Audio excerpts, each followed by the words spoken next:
Good afternoon. I'm Jim McHugh. I'm one of the Massachusetts Gaming Commissioners. To my right is Gail Cameron, another of the commissioners. To my left immediately is Enrique Zuniga, the third of the commissioners who's here today, and to his left is Bruce Stebbins, the fourth. And the four of us will be presiding at today's meeting here in Revere, and we're delighted to be here in this beautiful high school for this hearing this afternoon.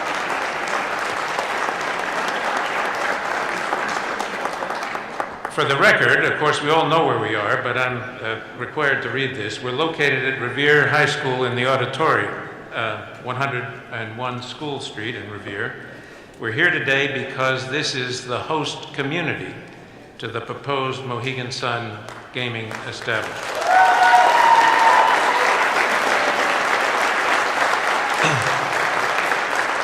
That means that this would be the location where the casino would be located if the applicant is awarded the license by the Commission. And as you may know, the Commission has authority to issue only one Category 1 license for each region of the state. This region is Region A, and aside from Mohegan Sun, there's one other applicant vying for the one license. That applicant seeks to build a resort casino in Everett, but we're focused today on Revere. The public support for this proposal, or the lack of support, is a critical factor that the Commission will evaluate in making the final award of the license. Accordingly, your presence here today and the written comments you've submitted will play a pivotal role in our decision. So thank you very much for being a part of this process. Before we begin the public hearing, I'd like to lay out the process and establish the ground rules that will follow. The hearing is provided by Section 17 of Chapter 23K of the Massachusetts General Laws and Section 118.05 of the Commission's regulations. It's intended to provide the Commission with an opportunity to hear questions and concerns relative to the applicant's proposal to build a gaming establishment as those plans were set out in the applicant's application. It's also an opportunity for the applicant, Mohegan Sun, to describe, in addition to the descriptions it's already provided, the essential elements of that application, and for those involved in city government to tell us their views of the utility and value that this proposal will have. The inquiry may include topics related to the scope and quality of the gaming area and the amenities, the integration of the establishment into the host and surrounding communities, and the extent of required mitigation plans. Additionally, the Commission will receive input from you, members of the public who are residents of any impacted community. We know that strong feelings attend this subject. There are many who favor the proposal. There are some, and many perhaps, who oppose it. For those who favor the Mohegan Sun establishment in Revere, it would be most helpful for us to hear why, what it is about the proposal that you value most, and what you think the Commission should consider in its ultimate evaluation process. For those who oppose, the same question, why? Remembering that the Commission has the power not only to grant or deny a license application, but to impose conditions on a granted application, and indeed the Commission's done so in both of the licenses it has issued thus far. Let me take a minute to say a few words about the format.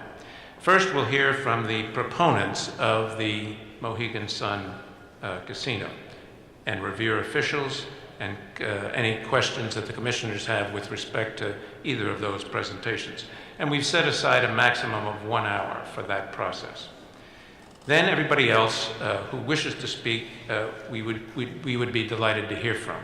We'd ask and require, actually, that you limit yourself to 4 minutes. We have a clock and an excellent timekeeper.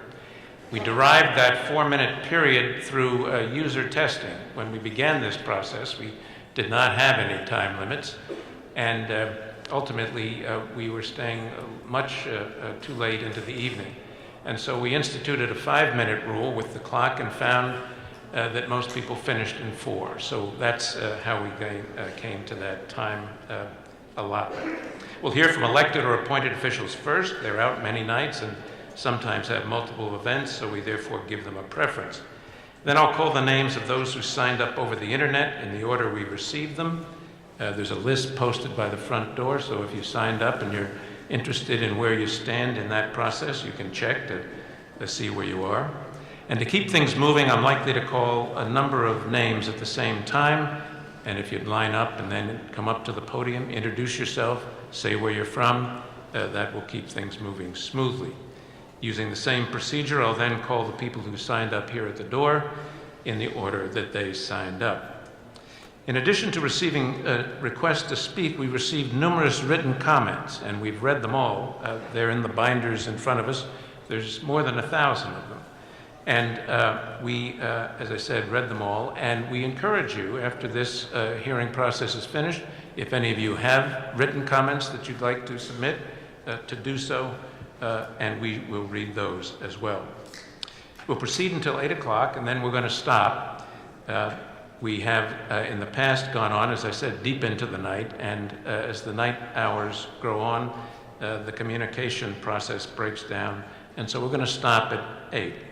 There are about 80 names on our internet sign-up sheet and more from the list created at the door. So if we don't reach everybody tonight, we'll come back at a future date, probably on July 15 or July 17, to hear from those who we were unable to reach tonight.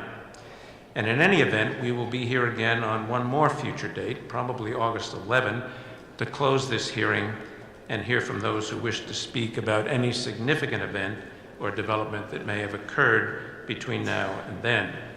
Notice of those future hearing dates will be provided to the Revere City Clerk and will be posted on our website. The Commission must take action on the Mohegan Sun application between 30 to 90 days from the date the public hearing is closed. So that's what I have to say by way of a background and introduction. I look forward, as do all of us, to your comments. But before we start the formal comment process, I'd like to call on Dr. Paul Dakin, who's the Superintendent of Schools for Revere, and who is the host for this evening's proceedings. Dr. Dakin. Good afternoon, Commissioners. Welcome to Revere, and welcome our friends from Suffolk Downs who have long worked with the city progressively, and our newfound friends from Mohegan Sun. I hope you enjoy your stay and gain the information you need. You mentioned the facility. It's not that shining a facility, but let me boast for a while. The thing that makes this building special are the teachers and students and administrators in it. And I need you to know that just last month, Revere High School received the Gold Award, the only Gold Award given out nationally after studying 10,000 urban schools. The National Council of Urban School Transformation out of San Diego State University, who studies the progress as made by students in all subcategories of diversity. They measure that and study it across the country, and they give out 1 gold award, a silver award, and 10 bronze awards. Revere High School, the part that makes this building special, received the Gold National Award this year.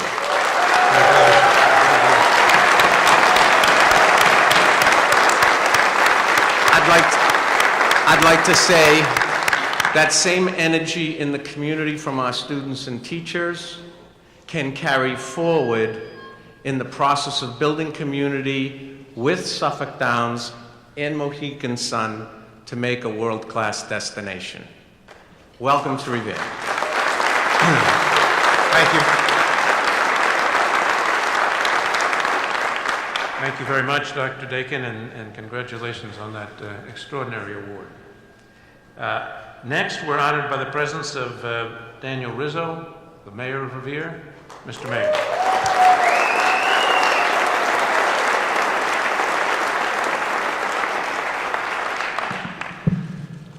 Thank you very much, Commissioner McHugh. Members of the Gaming Commission, welcome to Revere. I would like to thank you for hosting this public forum in our great city today, and thank the many residents and supporters that came out to have their voices heard. In addition, I would like to thank Dr. Dakin again for hosting us. Dr. Dakin, as many of you may know, was named the Massachusetts Superintendent of the Year in school year 2013.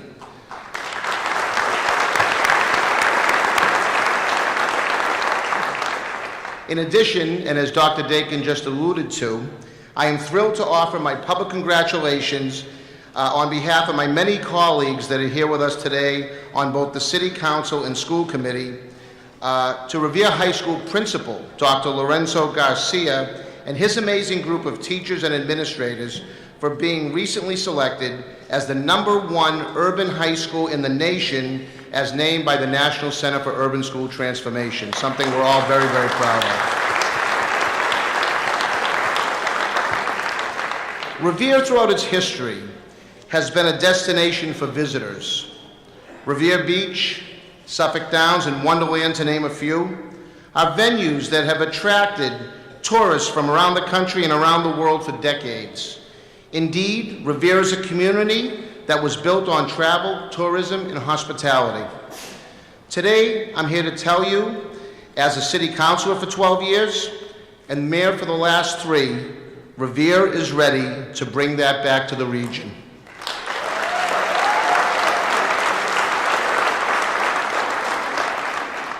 I am also here today because of several promises I need to keep.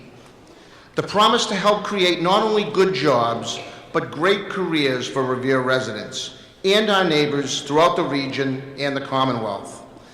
The promise to provide desperately needed tax relief for all Revere residents. And the promise of fostering an environment that maximizes new growth opportunities by encouraging and following through on the very best economic development projects and opportunities for Revere, our region, and the state of Massachusetts. Mohegan Sun's proposal for a world-class destination resort will help me keep all of these promises. Why Mohegan Sun? For starters, a Mohegan Sun resort-style casino at Suffolk Downs meets or exceeds all of the criteria set forth by the Governor and Legislature's expanded gaming law of 2011. Mohegan Sun is the premier gaming brand in New England, and last year, the most successful gaming operator in the entire Western Hemisphere. All of their gross gaming revenues are earned here in the United States. They have an unparalleled commitment to communities in which they operate. Their proposed site is clean and ready to break ground, which in turn generates millions of dollars in revenues quicker to our city, surrounding communities, and the taxpayers of Massachusetts. Their transportation plan that we have studied and agreed upon addresses many of the long-standing traffic issues that we've had to grapple with for years, day in and day out, year in and year out. Mohegan Sun's transportation plan actually improves every critical roadway or intersection in which their project will have an impact, but for 2 which will stay neutral. As the home of America's first public beach, I know, and maybe many of you have come to realize, Revere Beach has long been seeking revitalization by way of some real, meaningful development. Mohegan Sun will be the catalyst that will make this a reality. This revitalization will span 2.5 miles along our coastline and into areas ripe for similar development, such as Lynn, Saugus, and Salem. We have been working closely with our neighbors in Boston, Chelsea, and Winthrop to ensure that not only their impacts are being addressed, but that opportunities for jobs, business growth and development, and revenues as a result of this project, like the one being proposed at Suffolk Downs, are realized. Members of the Commission, I'm here today to honor promises that I've made to my constituents and to offer my perspective, not only as Mayor of Revere, a potential host community, but as a mayor that really understands this issue. A mayor that, since the passage of the expanded gaming law, has consistently reached out to my elected and appointed colleagues in surrounding cities and towns in an effort to help ensure their success as well. I am also here as a mayor who understands what it would mean to lose 800 jobs and witness the closing of the last thoroughbred racetrack in all of New England. All at a time when we are supposed to be talking about job creation. As you know, for over 75 years, Suffolk Downs has been a place where people from all walks of life are welcomed. Millions of fans have walked through the turnstiles, and thousands of hardworking men and women have earned their living at the track. Suffolk Downs is entrenched in the region's sporting, social, and cultural fabric, and if this development occurs on the Revere side of the property, the people who work there and the unique agribusiness it creates for our state will also see better days ahead. In short, I am here along with a large majority of people sitting and standing behind me to tell you why we believe the choice should be clear and obvious. Mohegan Sun is the right project at the best site with the best plan for success and economic prosperity for our neighbors, our region, and our state. For Revere, this project will be transformational. The host community agreement negotiated on behalf of all Revere residents is the richest of its kind in the Commonwealth. First, Revere is guaranteed to receive between $25 and $30 million in annual revenues, with a strong potential to grow beyond $40 million a year. A minimum of $25 million a year to fund more police on our streets, provide increased funding to our schools, which in turn gives our children every chance at success that they so deserve, and allows for tax relief for all residents, including our seniors, many of whom are on fixed incomes. Revere also gets the terrific privilege to partner with Mohegan Sun. Mohegan Sun is not new to New England, and the Mohegan tribe's generosity and philanthropy speaks volumes as to the type of neighbor they will be. It's not a coincidence that they were able to reach 11 surrounding community agreements and not a single one through arbitration. For the region, our agreement also keeps with our desire and intent to lift not just Revere, but to spread the economic benefits. In our agreement, there's a provision that ensures that 75% of all jobs at the resort will come from within a 15-mile radius of the site. 3,000 jobs available to our neighbors. We have also required Mohegan Sun to spend a minimum of $50 million on goods and services from local businesses within the same 15-mile radius, and that's each and every year. In addition, as you have heard, Mohegan Sun has signed up over 300 local businesses to participate in their rewards program. These businesses have not just signed on to show support, they have signed on to participate, to partner with Mohegan Sun and recognize real opportunities to generate millions of dollars in revenues. Local businesses drive our economy and create jobs. This project is the promise and opportunity our governor and legislature set out to provide for all residents of Revere, this region, and the Commonwealth. Our proposal far surpasses what the competition has offered for regional business development. A handful of gift cards just does not compare. And how about for the Commonwealth? While clearly I think this is the best project for Revere in the region, we understand that you need to pick the best project for the state. That choice is Mohegan Sun. This project embraces the Commonwealth's vision for gaming. It fulfills the mission to create jobs, economic opportunity, and revenues for Massachusetts, the most revenue of any proposal in the state, more quickly and on a sustainable basis. It will drive the most visitors to the region from around New England, the United States, and the world. Its location is without parallel. There is no disputing that the Revere site is far superior. It sits literally right on public transportation, an easy 5-minute drive to and from Logan Airport in downtown Boston, an outward-facing model that drives their guests out into the community, not landlocks them onto a remote site. In summary, Mohegan Sun is the only applicant with a comprehensive plan to not just deal with traffic, but to improve traffic for our city and the region.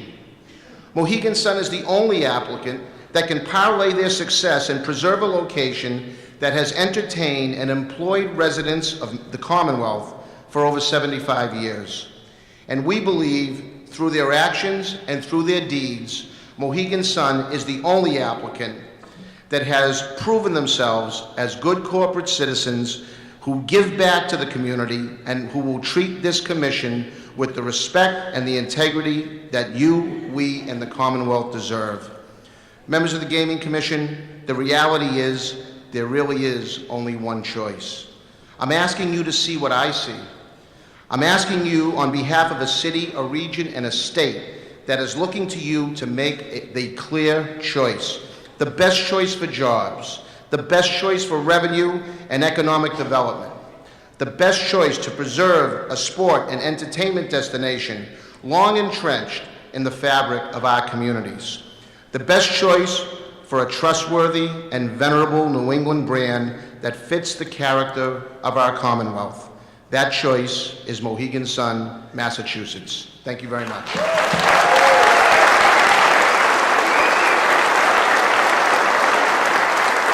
All right. Thank you, Mr. Mayor. Thank you, Mr. Mayor.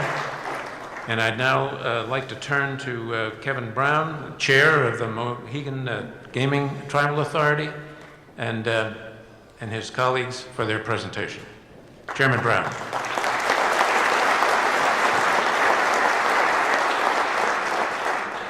You know, I should have learned in January, Mr. Commissioner, not to follow Dan Rizzo. I'm almost compelled to say this concludes our presentation. But I have to tell you, there couldn't have been a better stage setter listening to the remarks from Superintendent Dakin and Mayor Dan Rizzo.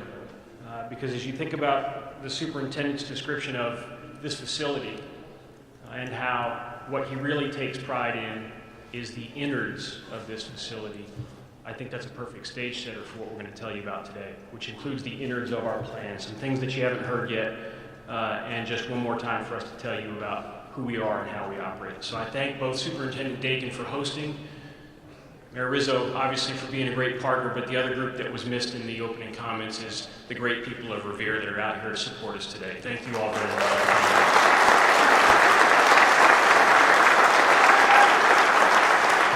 And I'd also like to highlight that I'm proud to say that our entire tribal commission, which is the management board for our Mohegan Sun Ventures, is present in the audience today with some of our elders. Thanks to you all for coming out as well.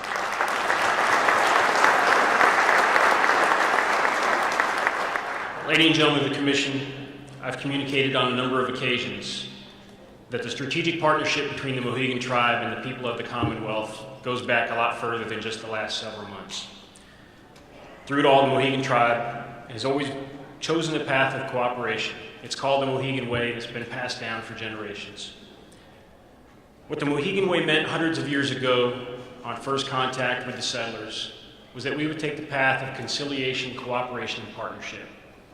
What that meant in 1775 is that a Mohegan tribal family sent four of their sons off to war in the Revolutionary War, and they fought side by side with Massachusetts militiamen at Bunker Hill at the rail fence, with one of our tribal members, Samuel Ashbow, becoming the first Native American to die in defense of this land. Now, if that sounds a little nostalgic and sentimental to you, what I'll tell you is that same family that shares those values has passed that down for generations to the family that has tried to convince this commission that we run a family-owned business with family values. Those values manifest themselves in ways that I think are important to the commission and are not just nostalgic and sentimental. It makes our commitment to responsible gaming more than just a kiosk. Instead, we have senior executives, the vice president of table games, who in coming across a patron on the floor who's going to the credit room to extend his credit is interceded and not goaded to go to the credit room, extend his credit, extend his losses, and thereby extend our gain, but instead engages that patron, a longtime patron that we know is going to come back, in a 45-minute conversation to walk him off the floor and make himself exclude.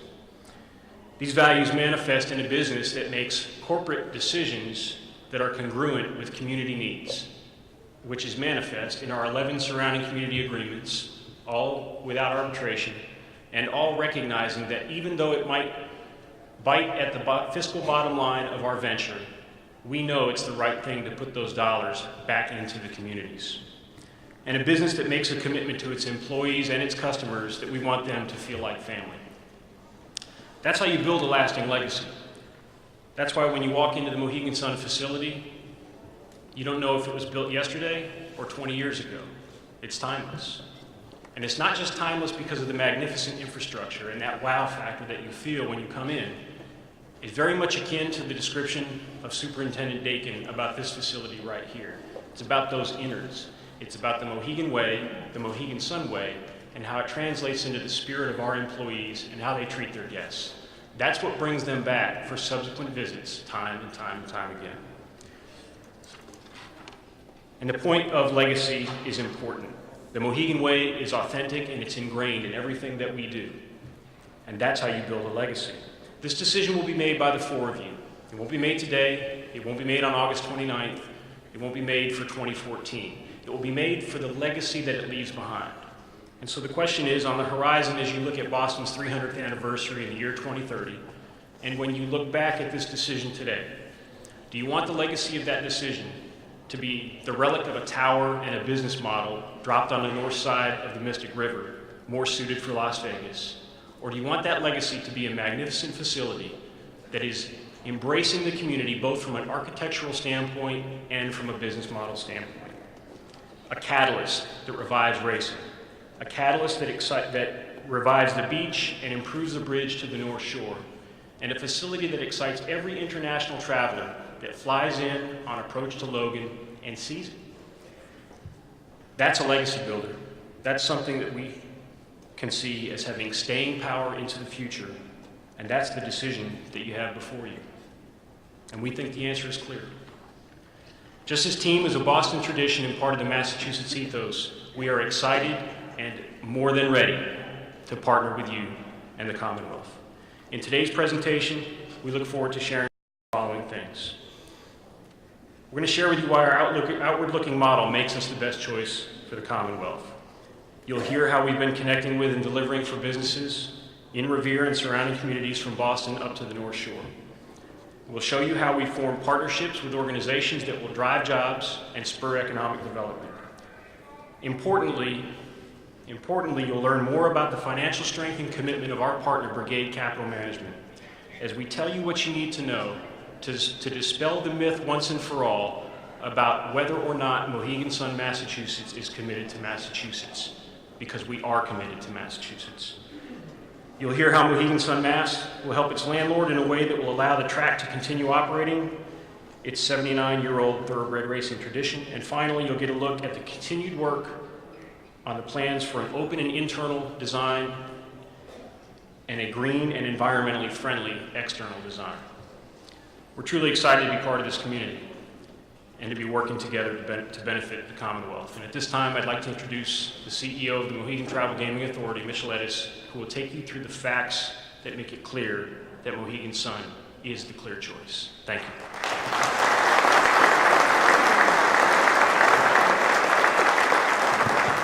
Thank you, Chairman Brown. Mr. Edis, just one second. Yes. I would ask the people who are in the back, if they need to have conversations, which is fine, if you'd take those conversations outside. It's a little bit hard up here to hear, and it may be hard in the audience, and I think everybody needs to hear all of the speakers. Thank you very much. Good afternoon. It's great to be back before you and all our friends from Revere again. My name is Mitchell Edis, and I'm the Chief Executive Officer of the Mohegan Tribal Gaming Authority. Judge McHugh, Commissioners Cameron, Steverns, and Zuniga, let me start my remarks today by thanking each of you, and through you the Commonwealth, for the opportunity over these past 4 years to share our ideas, our history, and our qualifications with you. And more recently, our vision and proposal to design, develop, and operate the Commonwealth's flagship gaming and entertainment complex right here in the amazing city of Revere. As you know, our time in Massachusetts is something we've taken very, very seriously. We spent tens of millions of dollars and thousands of hours. We forged best-in-class partnerships with vendors, entrepreneurs, tourism, hospitality, and entertainment venues, municipalities, unions, and neighborhoods. We've assembled an extremely talented team of architects, engineers, and experts from many fields, some local, some world-renowned, and in most cases, both. Our goal has been to provide you with all the information that you need to help make this important decision, to be completely transparent and to strictly conform with the policies and procedures set forth by the governor, the legislature, and the commission. So I want to keep with that policy of openness and transparency today and share with you that we faced a real quandary getting ready for this presentation. And really what it revolved around was how did we address some of the major differences that we see between our project and the competition's project. we're very proud of what we're creating. We believe that it stands on its own as the best choice for Region A. But we also saw in January that the other applicant has no trouble sharing his views on our project. We also know that we lost a toss, and we get to go first again, so we don't know what we're going to hear tomorrow. So after much debate among our team, we thought it might be worth taking just a few moments before I get into our details to point out a few items we believe make Mohegan Sun the clear choice for the Commonwealth. And let there be no doubt, there is a clear choice. A clear choice between a cookie-cutter casino design, which is virtually the exact duplicate of one that was proposed in Philadelphia, and one that is better suited for Las Vegas, and our uniquely designed resort that's been conceived and created exclusively for Revere. One that fits in with the character and fabric of its community, one that integrates with the region. Our resort will live and breathe Massachusetts and complement the city and its surroundings, not attempt to redefine it. Here's a clear choice between a project that has requested a regulatory change to increase the allowable levels of arsenic 10 times what's permissible for human use in order to move forward. It's no secret, it was in the Boston Herald last week. The levels of arsenic left in the ground after the remediation of that industrial site are unsafe for a wide variety of uses. Unsafe, not my words, the words of our applicants in a submission. There is a choice between that and Mohegan Sun, Massachusetts, which is sustainable, truly shovel-ready, and already environmentally safe. You've got a choice between an owner who stated he questions whether, among other things, he should be required to provide daycare on site for workers or pay the established tax rate in order to proceed with their project, and us, the Mohegans, a 400-year-old New England tribe that accepts and shares the Commonwealth's policies, priorities, and proposes its resort casino unconditionally. You have a clear choice between an owner that needs customers to remain in the resort casino area to meet its revenue goals, who thinks $75,000 of gift certificates is meaningful to the local businesses, and Mohegan Sun, Massachusetts, with the industry-changing economic model, the centerpiece of the Massachusetts Gaming Act, that integrates our Mohegan Sun Momentum Program, points program, and thereby the resort itself into the entertainment, tourism, convention, and hospitality businesses around it, putting tens of millions of dollars out for potential spend in the community. It's a clear choice between a traffic plan that does not realistically address the problems caused by the project and our traffic plan that actually improves the performance of each and every intersection the project affects with a measurable impact. Yes, for all those reasons and more, we know Mohegan Sun is the clear choice of the Commonwealth. Now you're going to hear from our architects, from our great partners at Brigade, and from Gary Luderitz, who has been here on the ground and in the market and working very hard, and he will be here in the ground running Mohegan Sun, Massachusetts, if in fact we are fortunate enough to be awarded this license. We've got a ton of new information to share with you, and we're very proud of how far we've come, and we're very eager to show you. So now I'll ask Gary Luderitz to start things off by telling you a little bit about our outwardly looking model. Gary?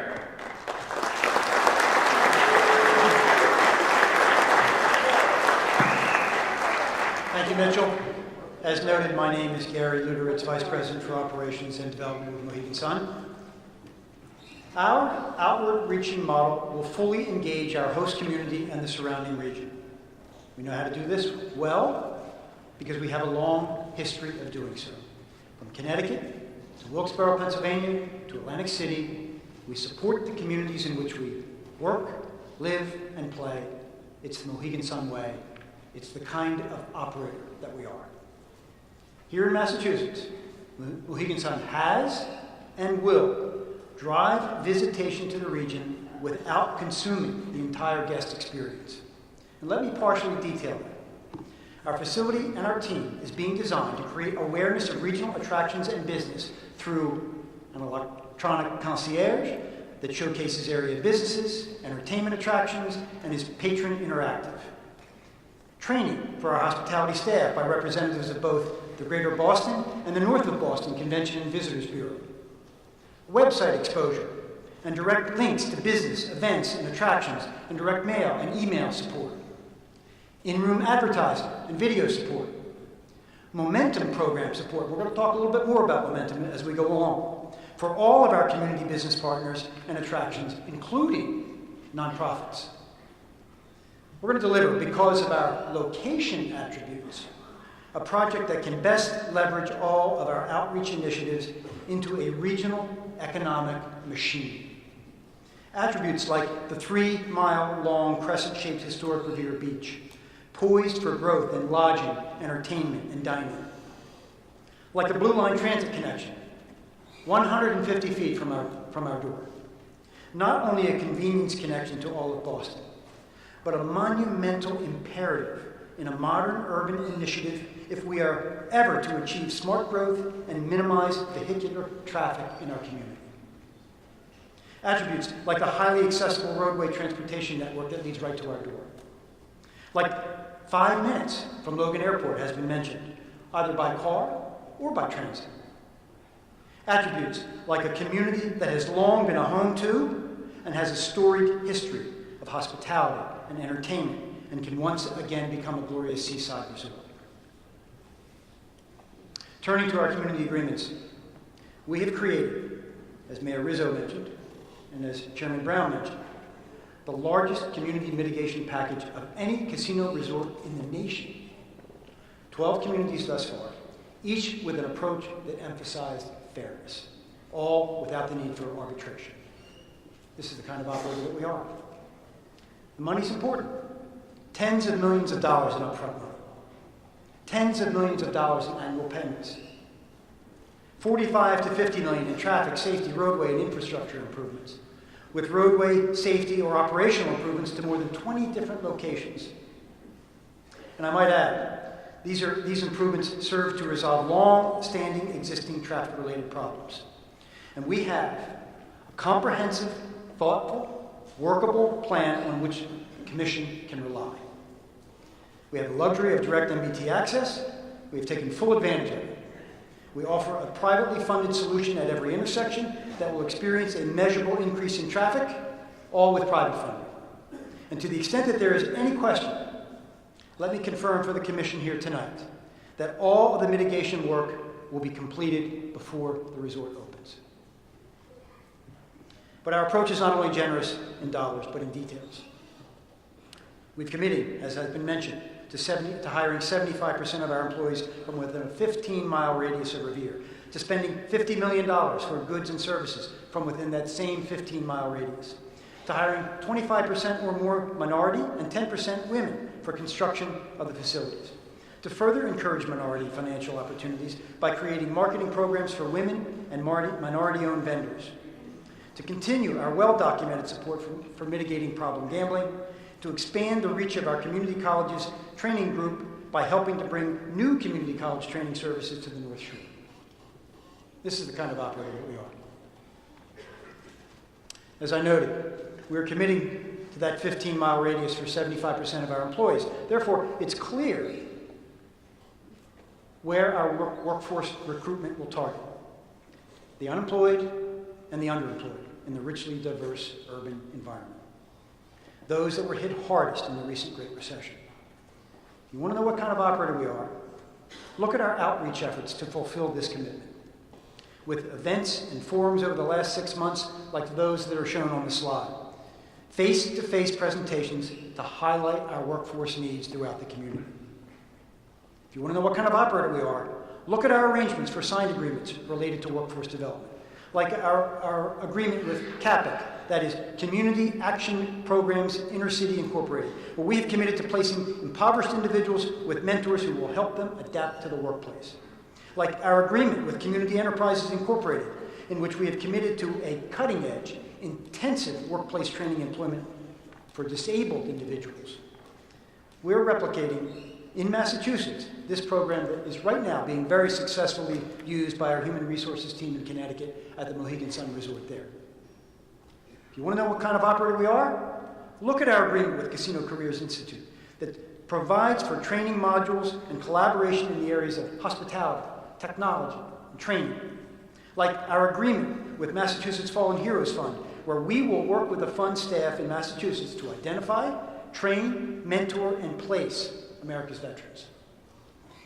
If you want to know what kind of operator we are, look at the way we have not only worked with local labor leadership to put a construction project labor agreement in place, but also to solidify our commitment to labor harmony with unprecedented support from 7 key labor organizations through documented letters of support and fully executed neutrality agreements.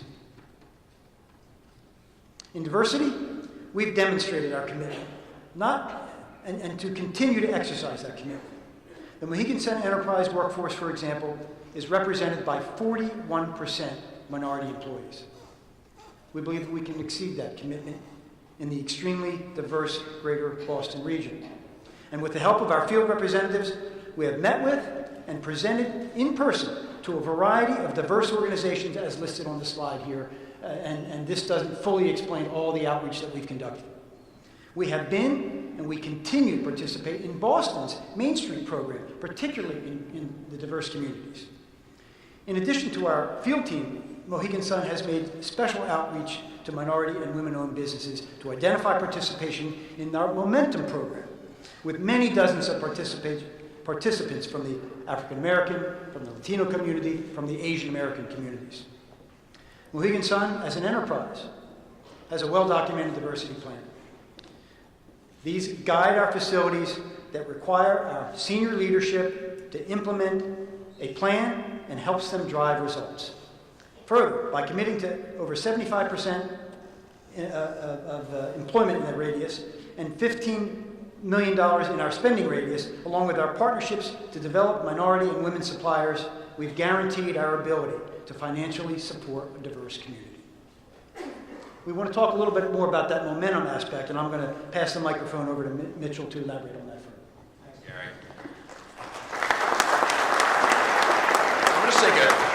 I'm going to take a few moments to reintroduce you to the Momentum program because it's really developed since we spoke with you in January. In a first-of-a-kind initiative, we've extended our rewards program out into the community. Our team, our representatives, our employees have been out and about meeting face-to-face with businesses, and we've enrolled 360 so far participants in 40 communities. Now, these aren't just people who signed the thing and support our project. These are people that are enrolled and involved in the program, and they want to take advantage of this unique opportunity. Now, we've got 5 million Momentum Club members now. It was interestingly pointed out that that's now. In 3 years, when this facility opens, maybe there'll be 6 million. But it comes with a lot of Momentum members. We've told you many times that 1 out of every 6 adults in the greater Boston area are already members.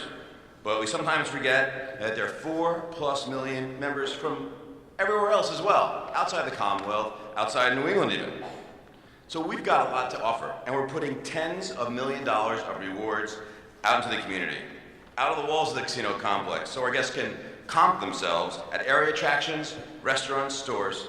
Now, in addition, we've also worked out a process by which we're going to work with our employees, our patrons, and local communities in the area to select a rotating group of charities.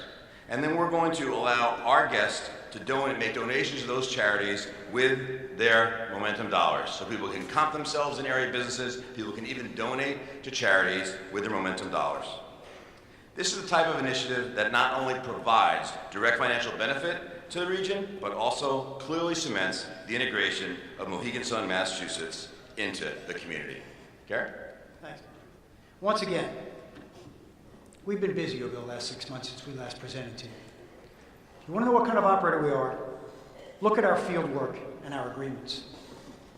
In hospitality and tourism, along with Momentum program and our other marketing, region will thrive because of our location and because we have pursued collaborative support. We have already crafted written agreements in place with the Greater Boston and with the North of Boston Convention and Visitors Bureau. These agreements serve as a foundation for our bridge, if you will, to the North Shore.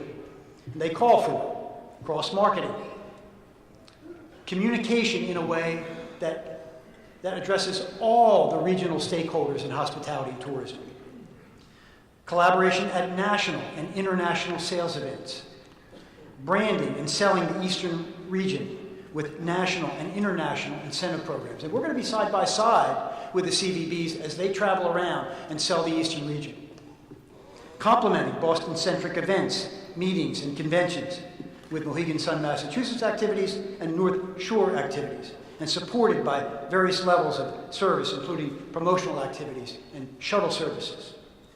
And in all, generating tourist economic activity in and around Boston and the North Shore.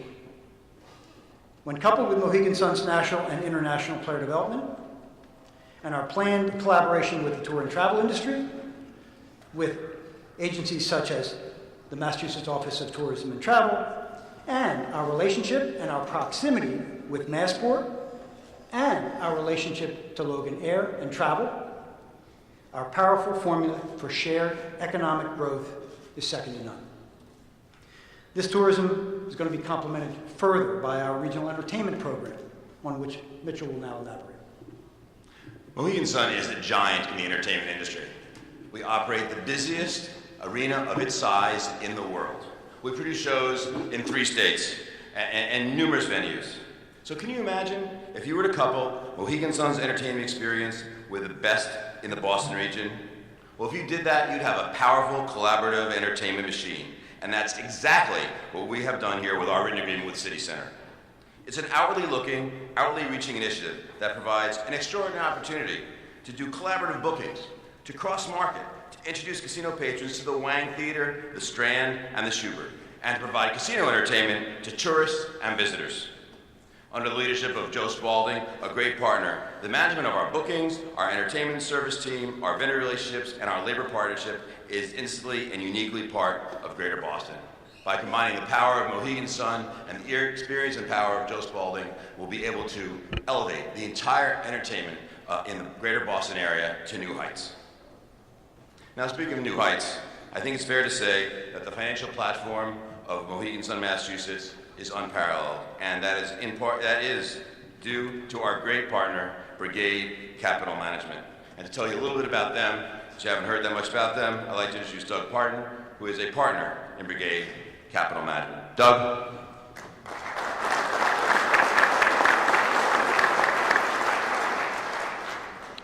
Thank you, Mitchell. Good evening, Revere residents, and good evening, members of the Commission. My name is Doug Parton, and I'm a partner at Brigade Capital Management, and I'm responsible for our gaming and hospitality investments. We wanted to thank the Commission again for its findings about Brigade during the suitability review. The Commission diligently and fully investigated our company over a period of months, including reviewing the company and its members. Based upon its review, the Commission's review team gave Brigade an unqualified recommendation, noting that it was the highest level of opinion that an independent auditor may issue. The director of the IEB, in reviewing Brigade and Mohegan's RFA1 process, noted that our team was not only cooperative, but extremely responsive to requests and forthcoming with information, which was also noted by the state police and Commission consultants. Despite this thorough review conducted by the Commission and state officials that resulted in such high praise, several mischaracterizations about our firm have been made, and I'd like to take this opportunity to set the record straight and give you a brief overview of who Brigade is, so you have a clear and accurate understanding of one of the owners of what will undoubtedly be the most exciting and successful resort casino in the United States.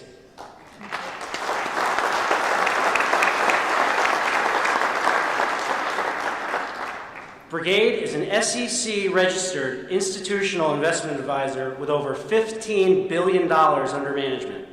Our investor client base includes state, local, and private pension funds, other public investment entities, universities, endowments, foundations, and large institutions that tend to take a long-term approach to investments. Brigade has a positive and expansive track record investing in the gaming sector. We currently have over $1 billion in gaming investments in both equity and debt securities, and we hold or have held gaming licenses in multiple jurisdictions, being found suitable in every instance. We have grown our company from under $100 million in assets at inception to over $15 billion today, and have achieved this growth without ever taking on any debt. It is this approach to growth, prudent balance sheet management, and a focus on reinvestment that you can count on us taking with Mohegan Sun, Massachusetts. The majority of the ownership in our resort casino will ultimately come from investment funds. This is true of us, it is true of our competitor in Region A, it is true of MGM, who was just granted the license in Region B, and it is true of most major casino projects in the world. As the Commission knows through its thorough vetting of Brigade, the funds that Brigade manages are stable, long-term investment funds. Thus, the attempts by anyone to negatively mischaracterize Brigade or our stellar investor base as hedge fund ownership are both misleading and hypocritical. What sets Mohegan Sun Massachusetts apart is that my firm, Brigade, has been thoroughly vetted and qualified by the Commission in a way that is very uncommon for investment fund managers investing in casino projects. Brigade and Mohegan teamed up on this effort because we believe collectively that we bring an unbeatable set of strengths. Brigade brings strong financial backing to the project. We have committed to invest up to $245 million in equity and debt to develop Mohegan Sun, Massachusetts, and we have also lined up additional financing commitments from two of the largest banking institutions in the world, in Bank of America and Goldman Sachs. We are committed to monitoring the project closely and are very confident that the project budget has been soundly developed. However, if additional investment is required, Brigade is committed to providing such contributions. And with our $15 billion of assets under management, you know the money is there. To date, over $100 million has already been spent collectively to bring this project to fruition, and all payments are current with respect to this development. And as the Commission knows, with our proposal, there is absolute assurance that the debt and equity financing is in place to construct and develop the resort we are promising. While I have talked a lot about Brigade qualitatively, I would like to take a few moments to share with you some financial metrics about our firm and the Mohegan Brigade joint venture to put in context how strong the Mohegan Sun Massachusetts Foundation really is. We have examined the Commission's finance report in connection with the granting of the Western license to MGM, and specifically the section discussing financial ratios of gaming companies. And you can see that analysis on this slide here. To be clear, what you see on this slide was prepared by the Commission. I know it's hard to see, and I apologize for that, but Commissioners, you do have a copy of the slide in the packet in front of you. While Brigade is not an operating gaming company, and thus a similar analysis of our company is not exactly apples to apples, we think a comparison is warranted, and the results are telling. What you will see when we lay this out is that Brigade has the strongest financial profile of the entire competitive set you see up there, and most importantly, the strongest financial profile of any applicant seeking a license in Massachusetts. What we have done on this next slide is to lay out the same financial metrics and ratios as you saw on the previous slide for both our management company, Brigade Capital Management, which can be found in the left-hand column, and financial metrics for our flagship investment fund, which will hold the largest interest in Mohegan Sun, Massachusetts, on the right-hand column.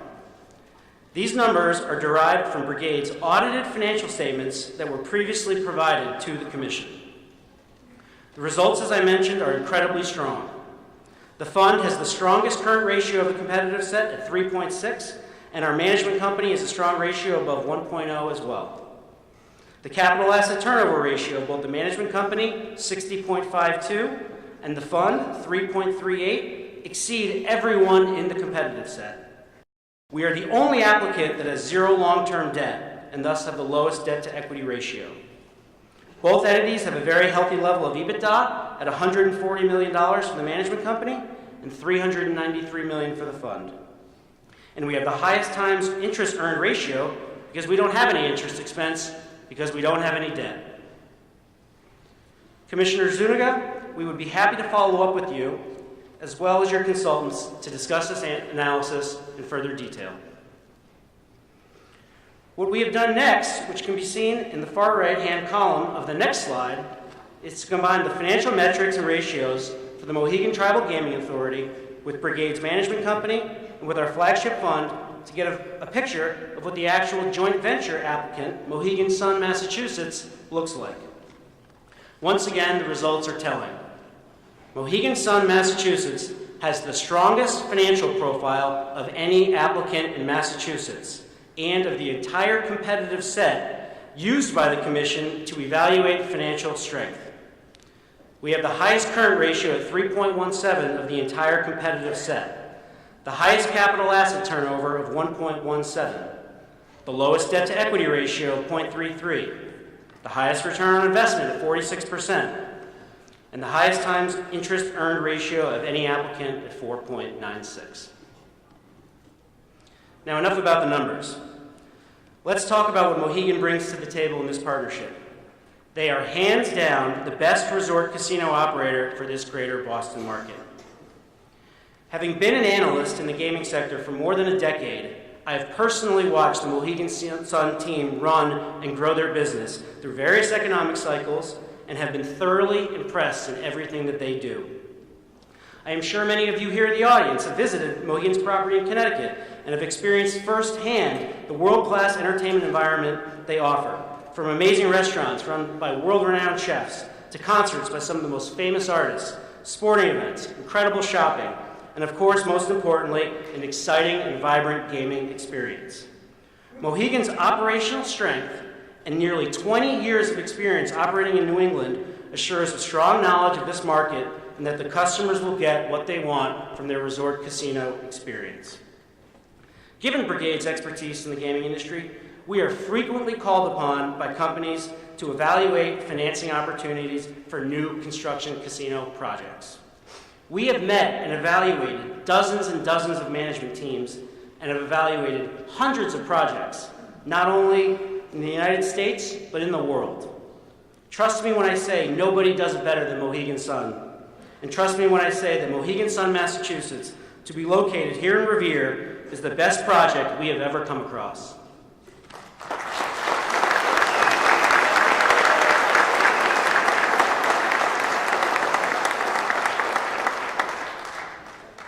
If there is one thing I want to leave with you tonight more than anything, it is that the Commonwealth can be assured that Brigade is making a commitment to be here and to have this project succeed at the highest level possible. A lot has been said by our competitor for the Region A license about Connecticut and Mohegan's property there, and I would like to put that to bed once and for all. Nobody is more incentivized to make Mohegan Sun, Massachusetts a financial success than our firm, and any insinuation that is not the case simply lacks merit and defies common sense. Would any credible investor put up hundreds of millions of dollars in a project only to allow its primary customer base be siphoned off to a competing property right in front of their face? Of course not. In addition, Brigade manages money for other people, so we have a legally required fiduciary duty to optimize return on our investments. Let me lay out for you the extraordinary protections that we have put in place, not only for the benefit of our own investment, but more importantly for the benefit of the Commonwealth. Contractually, we required Mohegan to agree to the creation of a customer database that will be held separate and apart and never commingled with any other customer database by other Mohegan properties. We have also insisted on a non-solicitation agreement protecting a specified zone around Mohegan Sun, Massachusetts from targeted marketing by other Mohegan properties. We have also agreed to at least monthly conduct reviews to assure that these protective steps are being followed, and Mohegan agreed to allow a neutral third party to verify compliance. These unique protections that Brigade has built into its deal, in effect, unlike any other project under consideration in Massachusetts, would convert Mohegan Sun from a potential competitor of a metropolitan Boston resort casino into an extraordinary ally of the greater Boston market. This makes this project a very attractive investment from our perspective and a winning project for this community and the Commonwealth. In closing, I hope you can see how excited, passionate, and committed Brigade and Mohegan Sun are to making Mohegan Sun, Massachusetts, a place that we all can be proud of. A Massachusetts experience like no other. In short, a place befitting of the great city of Revere.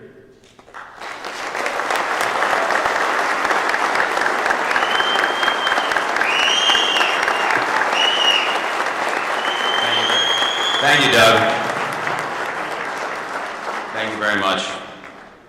There is one unassailable fact and one truly unique benefit that goes along with awarding the Region A license to Mohegan Sun, Massachusetts. And that is that to do so assures the preservation of thoroughbred racing in the Commonwealth.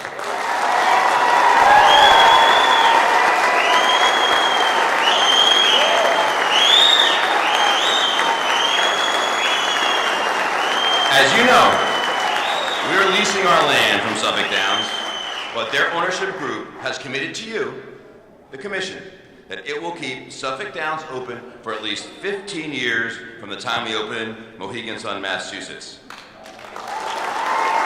That not only maintains a rich tradition for Massachusetts, but also the 800 jobs at Suffolk Downs, jobs that have and still to this day support families in the Commonwealth and have, in some cases, for generations.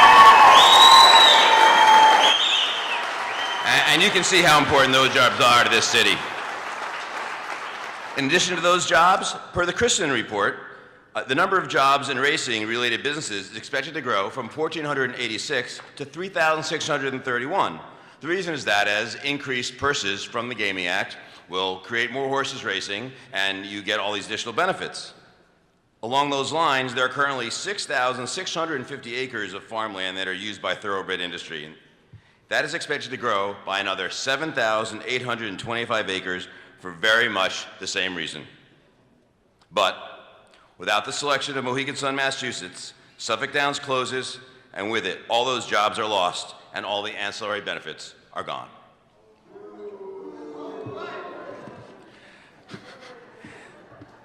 You know, the way this all happened, we've been having to work very fast and furiously with this process, but without question, the folks that have been most abused and have worked the hardest throughout this whole process and had to go faster than anybody are architects.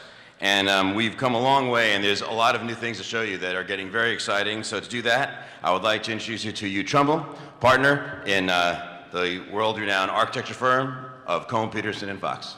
Thank you, Mitchell. Commissioners, thank you, Town of Revere. I come here today very excited about some new developments in the design that we've been working on over the last few months.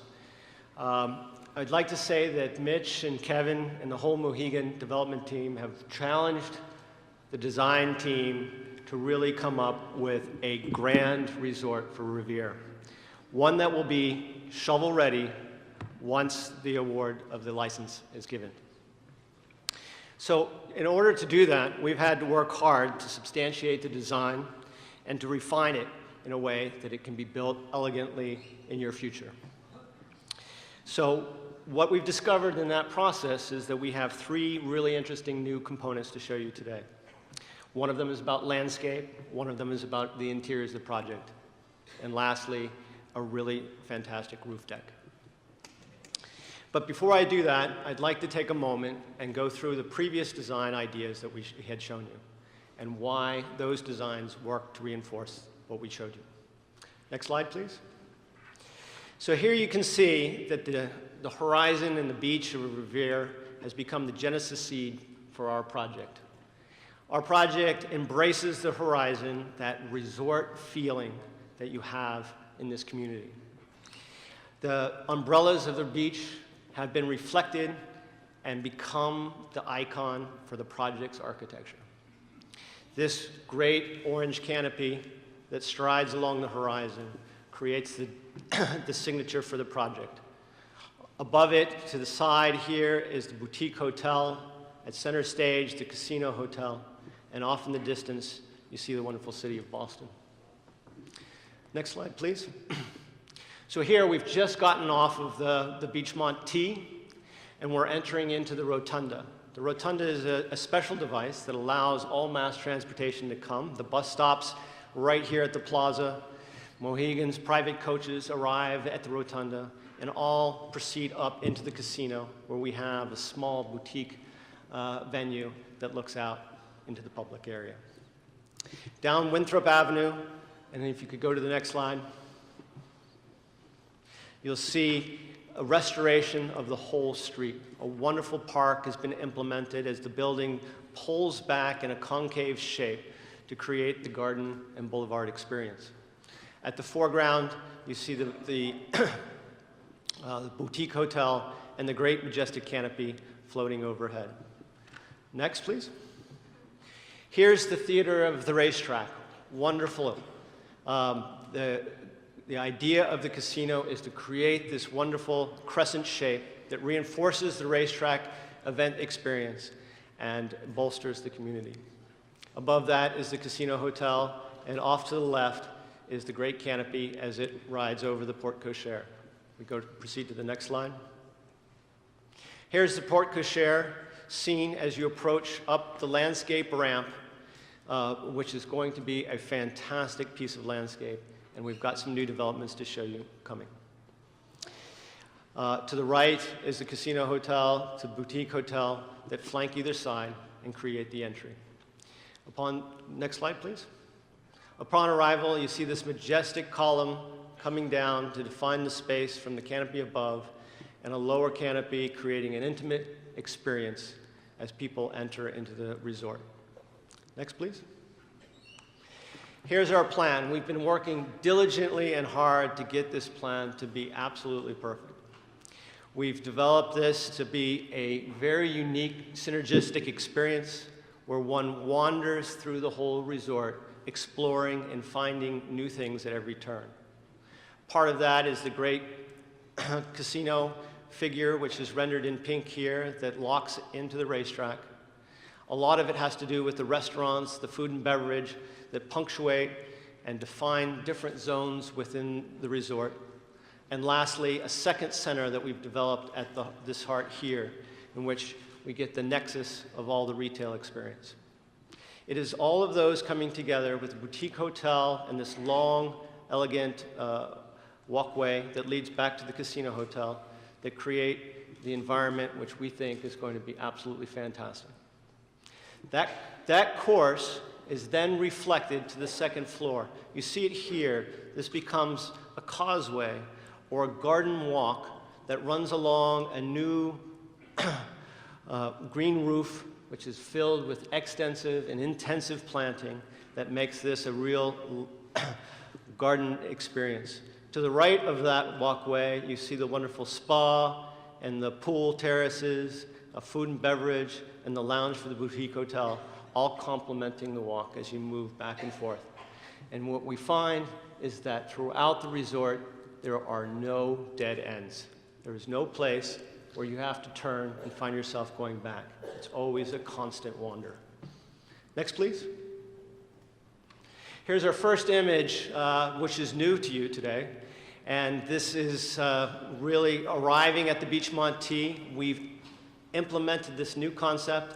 We have this amoeba-shaped dome skylight that allows one to look up and see the umbrella canopy as it comes down and enters into the resort through its column. In the foreground here, I don't know if you remember, commissioners, when you were at Mohegan Sun in Connecticut, but at center stage there is the great waterfall and the Todd English restaurant. Our idea is to bring that sort of concept to become the spectacle as you arrive from the Beachmont station. Off to the right and down the hallway here is a great retail experience. Let's proceed. Next slide, please. Here we've arrived at that nexus, that triangular intersection where all the retail come together, and you get this explosion of space through a new skylight that looks up to the canopy. On the side here is that causeway walkway that runs through, and above your head is that signature food and beverage restaurant. Next slide. Here you see the same image looking down from above. This time you're on the causeway, you're wandering through the sinuous path. To the right is that fantastic roof garden that punctuates the experience. To the left is the food and beverage, and then down below you is all of the activity in the theater retail. Next, please. Here we're up on the pool deck with a great view of Revere Beach in the distance. We get a wonderful hospitality space that's intimate and exciting. Next slide, please. Here you can see it in its full sweep, and what you realize is that not only does it work great for the pool deck during the day, but it also becomes a great function space in the evening. Next, please. So one of the really major things that we've been working on so hard is the sustainability program. And unfortunately, time is short tonight, so I don't have a lot of time to go through all of the aspects that you see in front of you. But we've got 100,000 square feet of photovoltaics. We've got rainwater harvesting. We've got a great central plant, which is energy efficient. And throughout, we've implemented so many great sustainable projects. If we could proceed to the next slide, we'll look at some of the green space things. To make the green space really spectacular, we've brought on one of the great architects, or landscape architects, in this community. Out of Cambridge, George Hargraves has been working, and they've been responsible for some of the fantastic projects around the world in regards to landscape design. Here, they were commissioned to do the center stage and the redevelopment and the sustainable gardens for the 2012 Olympics in London. At the top of the page, you see President Clinton's Memorial Gardens and Library, and throughout this page, you see some of the wonderful, intimate spaces that they've been able to bring to their projects. Next slide, please. And Hargraves came up with this really fun, very exciting concept in which we get concentric waves that emanate out from the porte cochere and really develop the whole idea of the rooftop. That idea came from the inspiration of maybe a more patterned umbrella canopy, or even yet the roulette wheel as it spins around and eventually finds the number. Next, please. You can see how exciting that roof deck then becomes as it spirals around, those waves trickle through. Each of the major figures, the casino element, the meeting space here, the wonderful canopy that rides over the whole project, are all articulated and made wonderful. At the bottom of the page here, you'll see the landscape ramp, and now that's been translated into a series of horizontal waves that bring you up into the porte cochere. Earthen berms create the signature all the way around on Winthrop and Tomasello. Next, please. Here, coming up the landscape ramp, you see the idea of the waves articulating the landscape, making that ramp a series of waves that lead up to the porte cochere, that lift it up over Sales Creek and allow it to go through unencumbered. Next slide, please. And lastly, here's a photo montage that shows how wonderful the landscape articulates the elements, brings them together in a synergistic whole, but also creates the wonderful integration into the local community. Thank you. Thanks a lot, Hugh. And before I finish up, I hope that you can see from that presentation from you how with every single meeting, with every single presentation, we get more and more excited about what Mohegan Sun, Massachusetts will be. And that rooftop and the garden and the overlooking of the beach and the city, that rooftop is going to be something special that you just don't see anywhere else in the entire world, and we're looking forward to it. Now, we believe Mohegan Sun, Massachusetts, or any casino in the region, can only be successful if it has broad appeal and markets to a cross-section of the marketplace. That's the only way to maximize revenues and for the Commonwealth and to achieve our mutual goals. Now, we know the high-end business. We have it. High-end gamers from all over the world and the country, in fact, come to play at Mohegan Sun.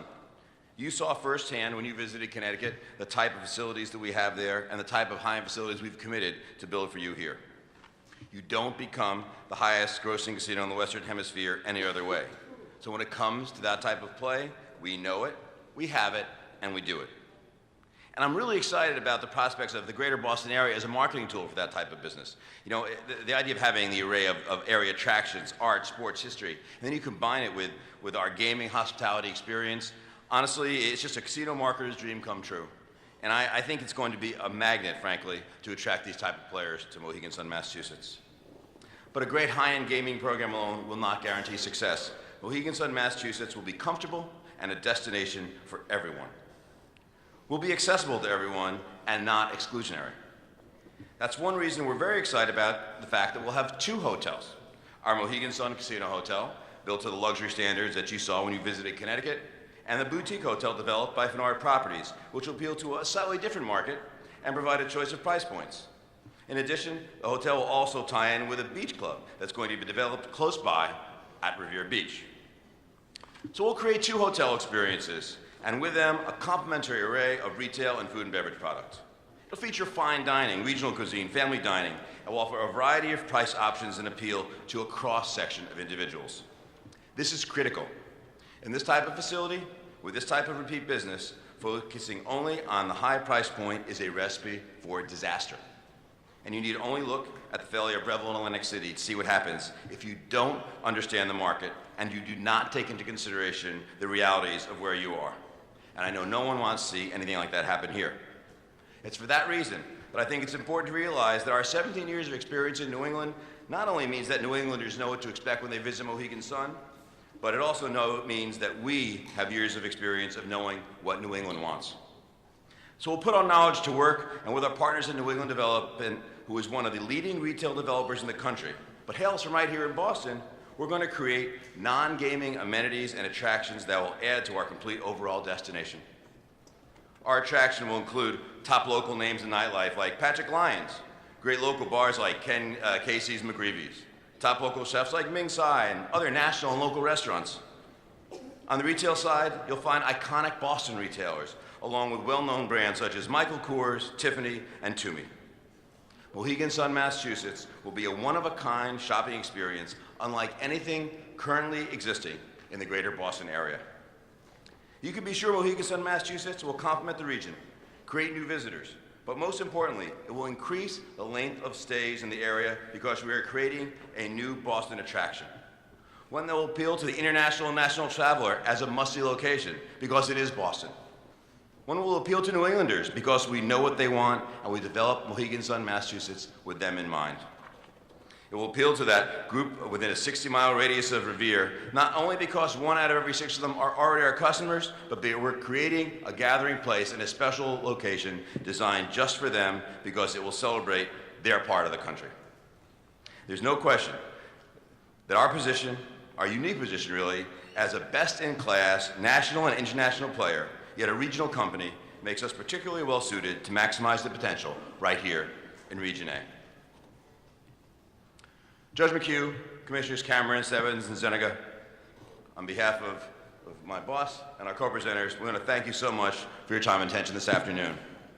In the next several months, the Commonwealth has a very important and difficult task ahead of it: to select the operator for the Region A Casino, the flagship of the Massachusetts gaming legislation. Our goal today has been to continue to prove to you that we are your best and, in fact, only choice for this honor. And in closing, may I just remind you why. We offer you the unique combination of being an internationally respected gaming operator, the operator of the gaming facility that does more gaming revenue than any other casino in the Western Hemisphere, with a track record of success in multiple jurisdictions, and a group who's been part of New England landscape for nearly 400 years, evolving the Mohegan way of cooperation, transparency, and truthfulness into the Mohegan Sun way, a corporate philosophy of the same values of openness, honesty, and trust. Our location is far superior, not just in terms of access, environmental safety, and preparedness, but that it sits in the city of Revere, with its rich tradition of both gaming and hospitality, a city that is poised for the type of economic development that comes from gaming and tourism, exactly what this law envisioned when it was enacted. And awarding Mohegan Sun, Massachusetts will preserve thoroughbred racing in the Commonwealth and the 800+ jobs at Suffolk Downs and thousands more in ancillary businesses.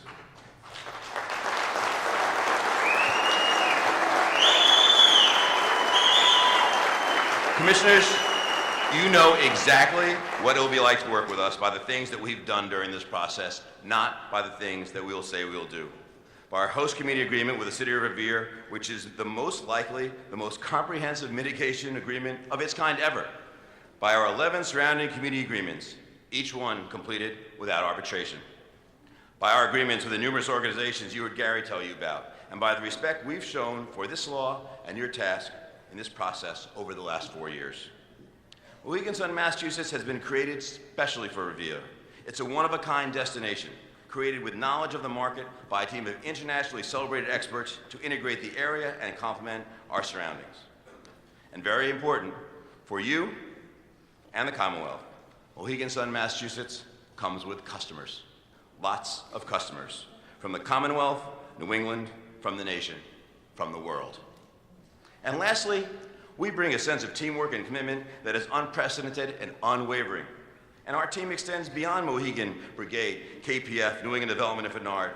Our team includes the 360 local businesses that are already signed up to participate in our Momentum program, the dozens of unions we already have agreements with, Mayor Rizzo and the great citizens of Revere, and all the surrounding communities and organizations. Yes, Mohegan brings a tremendous amount to the table. Brigade makes us incredibly financially prepared, but it is also the thousands of other members of our team which make this such a special opportunity for the Commonwealth of Massachusetts. Thank you again for your time, and we look forward to answering any questions that you have. Thank you very much.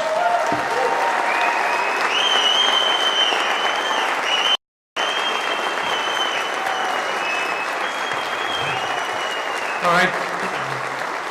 Thank you, Chairman Brown. Thank you, members of the team, for that presentation. Are there any questions from the commissioners? Commissioner Stebbins. One clarification question, if I can go back to slide number 15 of your presentation. It deals with your the momentum partnerships, and you have the figure 50 million, and I know that also, as you've explained, is the money that you plan to spend locally on, I'm assuming, goods and services. And I'm just wondering if you can clarify that slide for me and what it represents. Sure. This slide, it represents graphically, of course, the businesses and the communities that we've reached out to and sat down with and really forged some signed agreements with all of them. The $50 million represents a calculation, quite frankly, based on an estimated reinvestment in our rewards program that would be earned by our customers, who would then have that money to spend as a part of their rewards in the community, at our facility, and any of our partnerships that we should sign up. Does that clarify that? It does. Thank you very much. The other thing that's important to remember when talking about those available dollars is that there are balances and points in our marketing program are good across our properties, so that the day we open, there will be money available in people's accounts from Massachusetts, from out of state, to spend in the same way. Okay. Thank you. Any other questions? I should note that before we gathered here tonight, we asked you to answer questions in writing. You did answer those questions. And the questions and the answers with appropriate allusions will be posted on the website and will be part of the record, so that everybody will be able to see what you said, what you told us. And we need not take the time tonight to go through each of those. So thank you again for that presentation. We're now going to take about a 10-minute recess and reset the stage a little bit, and then we'll come back and begin with the discussions from the floor. So we'll be in recess for 10 minutes. We have a list of people who signed up before the meeting, and we're going to take those in order. I'm going to begin with public officials. I'd be grateful for your attention.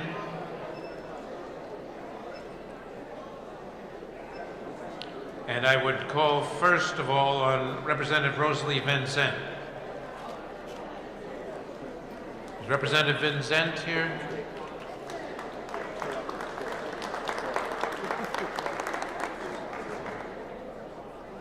Representative Vincent? All right. We'll move to Anthony Zambuto, who's the president of the Revere City Council.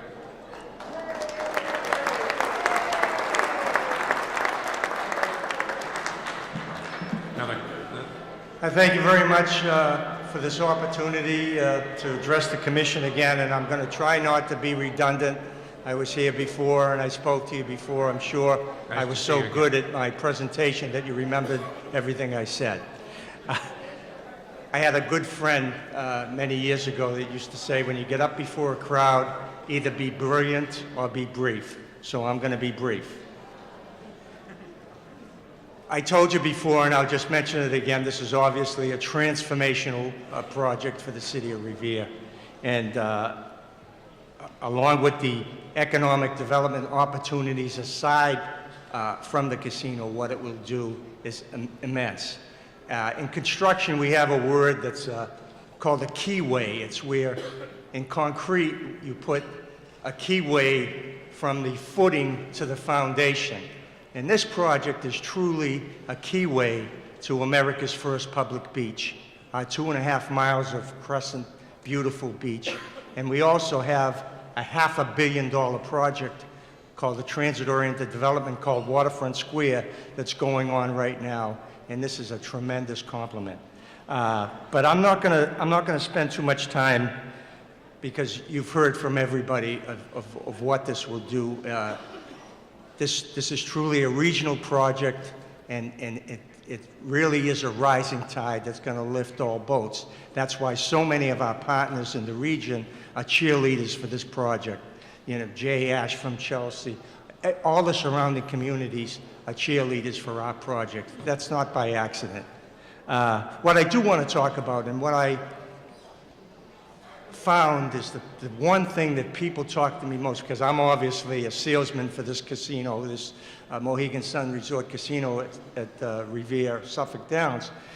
But most people that are against the project or think they're against the project, it's because of traffic. And they talk to me, how are you ever going to make 1A work? And we all know that the Big Dig shafted Revere in East Boston when it ended at the tunnels. The first thing is the mitigation at Boardman Street, whether it's one of the two flyovers or the other option that DOT has talked about, that's going to solve that issue. The two ramps on Route 16, when you're going west on 16, you're going to be able to go right to Route 1 North. That takes the traffic right away from Bell Circle, another one of our biggest problems. When you're coming south on Route 1 right now, the signs all send you through Route 60 and right through Bell Circle to get to Logan Airport. That's the only way. Funnels all that traffic through a two-lane road and through the rotary traffic, and it's a nightmare. There's going to be a ramp off of Route 1 to 16 East to 1A. That's going to eliminate all that traffic coming south it's going to eliminate all that traffic coming south on Route 1 and coming into Bell Circle. So what we've done is, what the traffic solutions in this project do is take the traffic away from the problem areas. I know others talked about all the intersections. Every intersection, Donnelly Square is going to get, I think, $4 million. There's really tremendous improvements, and this project has traffic solutions. And I've seen the other project, and I said I wouldn't get up here and I wouldn't bash the other project, but I don't see any solutions to that situation over there. We have the best project, and we have a way to solve existing traffic issues and make the whole region a better place. I thank you very much for your time. Thank you.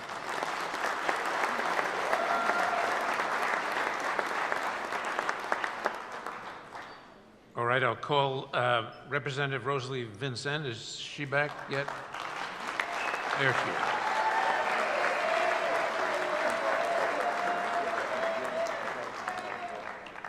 Good evening.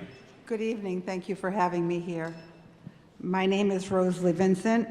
I'm a lifelong Revere resident and the state representative from the 16th Suffolk District. The testimony I give today, I give not only as a legislator, but as a mother and a grandmother.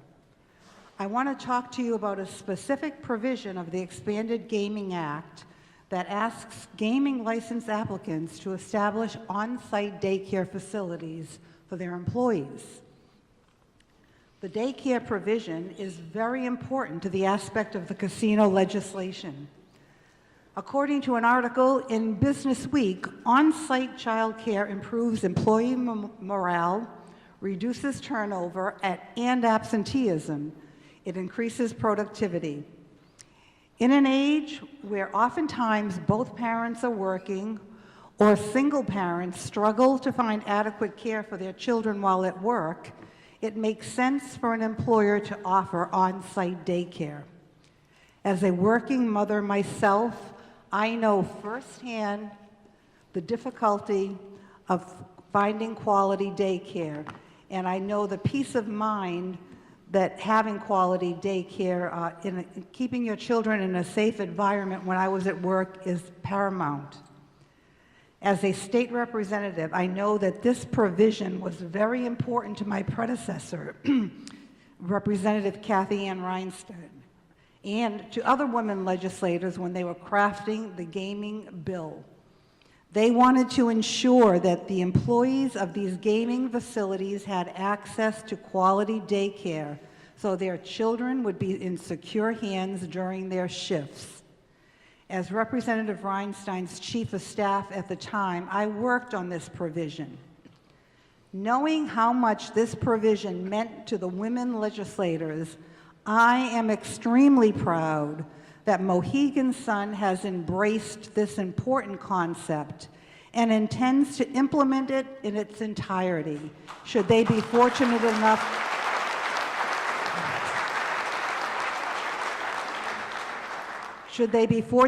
to be awarded this license in the great city of Revere.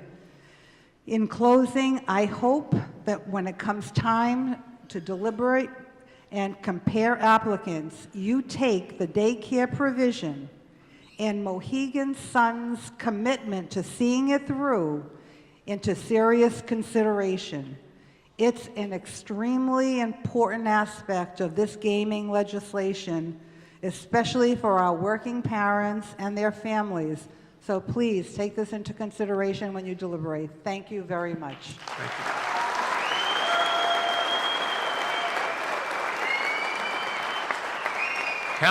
Councilor Arthur Guanasso.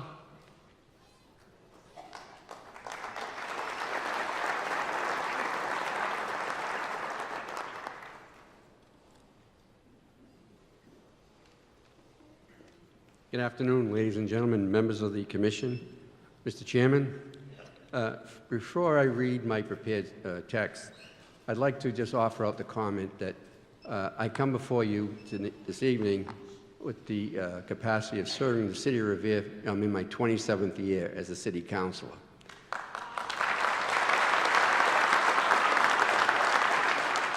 So when I make comments about the city of Revere, I have some sort of knowledge about it. I've seen it in the very, very lows, and I've seen it in the very highs, and I've seen it in the medium. And so I've had the luxury of serving the wonderful people that I represent, and I come to you with a sense of urgency to tell you how important it is to our community to make a better life for our citizens.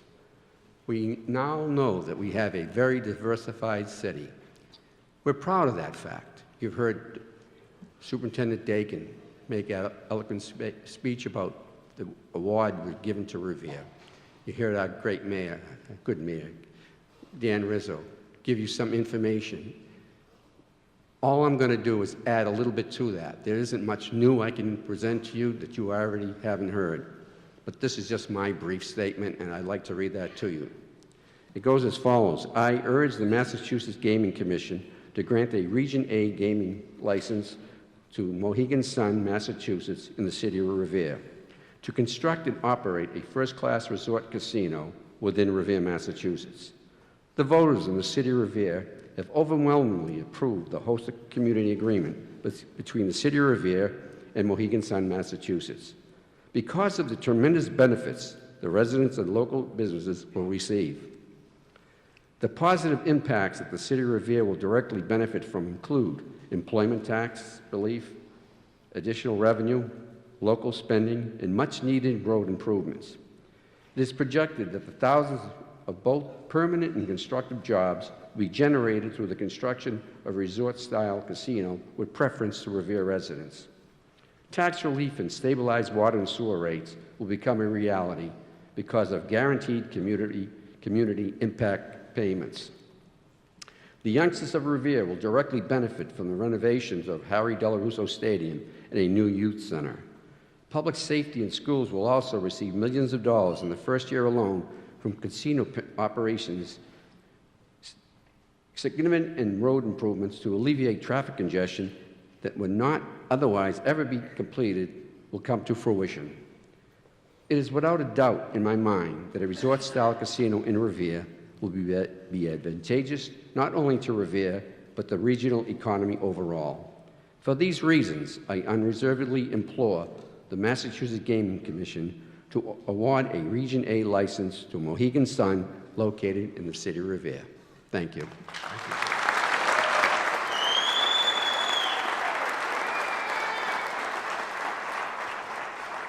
Councilor Ira Nowoselski.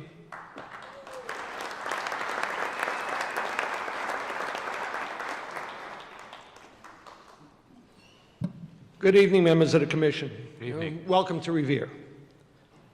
I am the immediate past city council president, and I am also the Ward 2 councilor in the city of Revere, which directly abuts the north end of the Boutique Hotel. So I've lived in the city of Revere all my life, all my 67 years. I live in the same house I was born in. I've gone through Suffolk Downs, I've gone through Wonderland Dog Track. And I look forward to this facility coming to the Revere side of Suffolk Downs.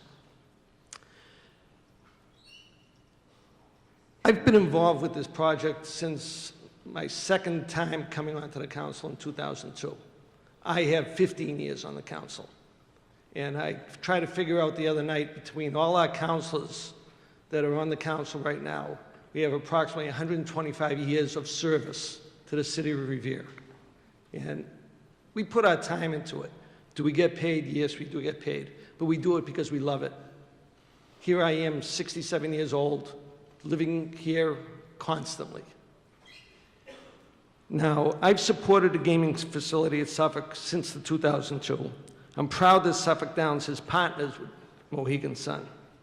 It will become a world-class destination resort that will attract visitors from all around the world and generate new economic opportunity, jobs, small business development for Revere and the region. Mohegan Sun will do everything right to continue into the 21st century, to include hotels, shops, the gaming, the dining, and the entertainment. They will be environmentally friendly in all aspects of their operation. The transportation aspects are perfect, with Logan close by, the MBTA Blue Line at its doorstep. This is an unprecedented opportunity for our city. The major impacts will be the creation of thousands of quality jobs in construction and permanent jobs, tens of millions of dollars in revenue, funds for community projects, schools, public safety, road infrastructure improvements, support for local business, and guaranteed impact improvements and payments. Many of these new payments will allow the city of Revere to assist our residents and taxpayers in opportunity for reduced property tax relief and water and sewerage stabilization. It will allow the city to take care of many needed projects to help our residents to have a better quality of life. It will also allow Suffolk Downs to promote and maintain thoroughbred racing as it has for the past 78 years, and maintain the current 800 jobs existing at Suffolk Downs.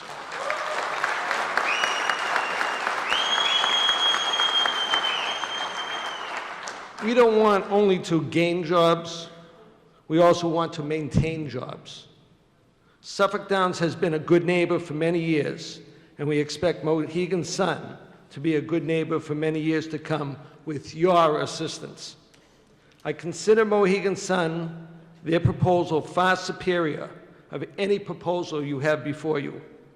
Together with Suffolk Downs as our hometown team, we hope to be excited to deliver the mass gaming industry's signature project, Mohegan Sun, Massachusetts. Please take all this information into consideration to allow Mohegan Sun, Mass. To be the choice for the casino gaming license in Region A. Thank you.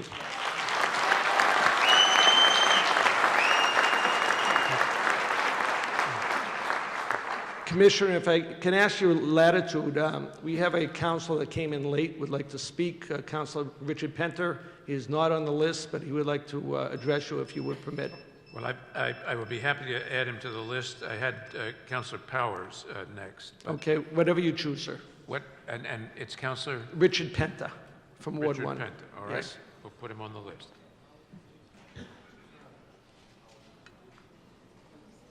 Councilor John Powers.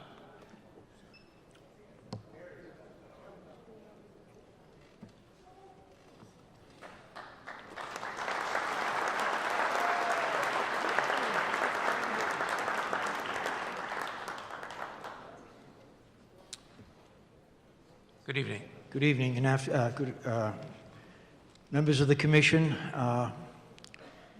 I spoke to you a couple of months ago at the convention center in Boston, and I addressed the benefits to the city of Revere.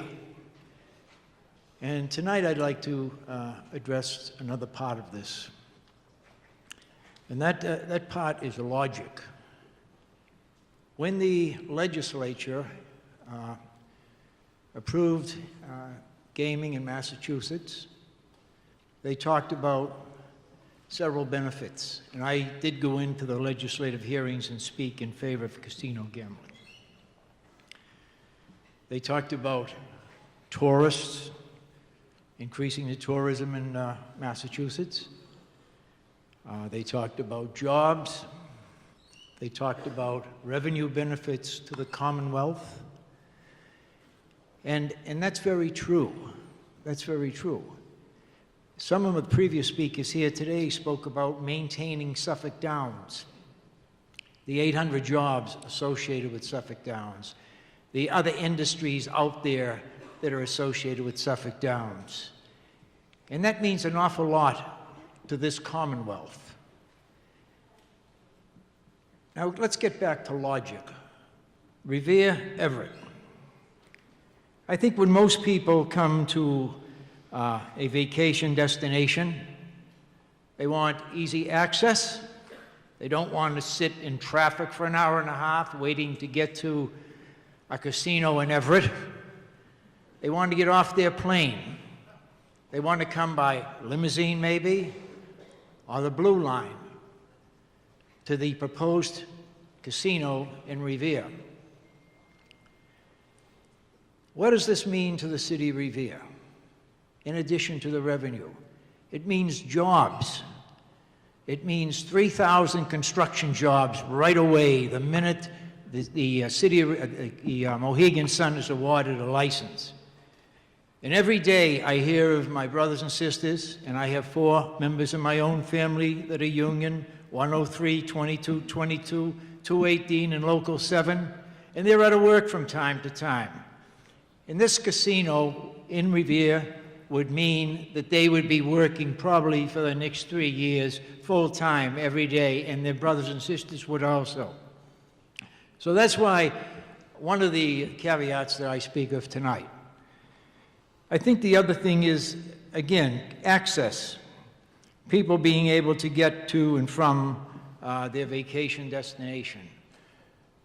Well, the casino that's proposed in Revere is 4 stops from the airport.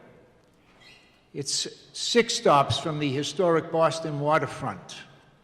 The restaurants in the North End, the restaurants in the South End, all of the other amenities that are in the city of Boston. We have our 3-mile Crescent Beach in Revere, which is just gorgeous. I was down there today, and I wouldn't rather be anyplace else. In fact, I was a little reluctant to come here tonight, but Right, I think this is so important. So all of these components, we have 3 sites that I know that if a casino is awarded to the city of Revere, hotels will be built on those sites within 2 or 3 years. One is the Lido down on North Shore Road, 2 stops from the proposed casino. The other is Shaw's, right across the street from where the proposed casino would go. Ideal for a hotel, and I know we've had developers looking to put a hotel there. The other one is a trailer park, which I think all of us would like to see go. And that's within walking distance of the casino. So I ask you to take into consideration one thing this evening when you leave here. All right, Councilor, could you sum Just up, briefly, please? we're all familiar with Walt Disney World, okay? Right. It's a very successful business. Walt Disney was a very bright man. Right. One thing he did was make his theme parks and his hotel accessible by putting that monorail in there. We have a monorail in the city of Revere. It's called the Blue Line, and it's far more accessible than automobile traffic going back and forth to the city of Everett. Thank you very much. So Thank you I very urge you, and I thank you for your time to Thank you. support the casino in Revere. Thank you. Thank you, Councilor Power. All right, Councilor Richard Penta, please. Thank you, thank you, Your Honor Commission. And I appreciate you letting me speak, even though I didn't sign in. I thought that elected officials didn't have to. That was my fault. But just a little history about what Councilor Nosowski said.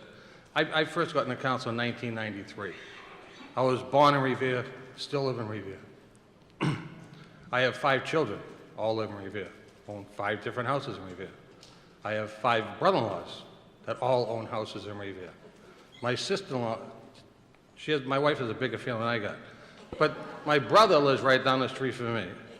The reason I'm saying that, if I thought that anything negative outweighed the positives in this, I would not have been for this. But the positives, and I think the reason we're here, and Commissioner, you said it before we even started, that what is the difference? You people have a choice to make. You want to hear what the difference is for Revere opposed to Everett. One, in the legislature, number 1 bill, and I've heard this commission because I do go on live stream and listen to things that you also say and things that you're looking for. And the main thing, jobs. Jobs is a big issue. The other one's going to create jobs, just as well as we are, but we're not going to lose jobs. We had the experience of families in Revere at Wonderland losing jobs. It's devastating. I sit with gentlemen on the racetrack on every day that don't know if they have a job next month. Those are the people that I look out for. And there is a difference. Everett is not going to save thousands of jobs. And I think Mohegan Sun's put the draft up there. Across the whole state, the jobs that are affected by if this industry goes under. And with jobs goes substance abuse, crime. Ronald Reagan once said, the biggest deterrent to crime is jobs, putting people to work. What site is going to hold more jobs, establish more jobs? There's no question. There's your number 1 answer.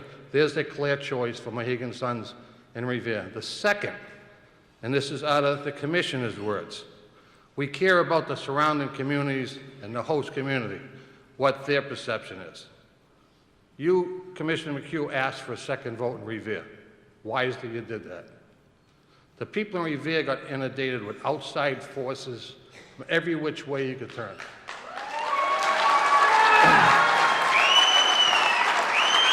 Those were nothing but scare-tastics and everything else, so someone else could get it and we wouldn't. But you know something? They came out overwhelmingly. 2/3 vote. My precinct, Ward 1, the only one in the whole state, or anywhere gambling was brought, that the sitting ward, the community, voted the highest ever. Most of it usually, where they put it, is not. In my ward, they voted overwhelmingly for it, the highest in Revere, where it sits. I can walk down to the track from my house. That's how close I am. I could throw probably 2 rocks and be in the track. The other thing is, I'm going to give another clear choice, transportation. You all say it. It's got to be a master plan of transportation. Everybody can't bring their cars. I work at Logan Airport for 20 years in the transportation business. Logan Airport probably has the best plans to move people. They moved 30 million people in and out of Logan Airport this year. They broke records. And only 11% take their car there. They have the Silver Line that's free from South Boston. You can hop on the Blue Line, be at Mohegan Suns, for no cost on the Silver Line. They have a cab you can hop in.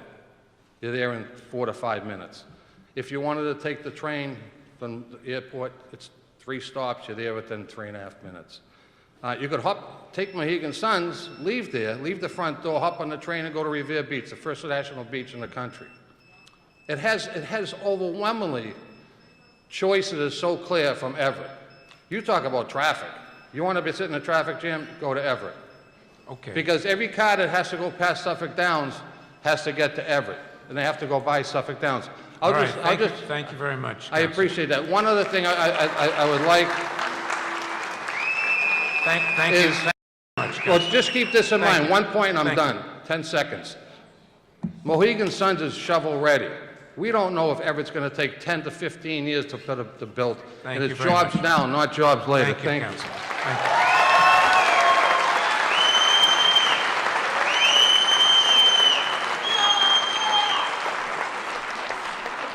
John Festa.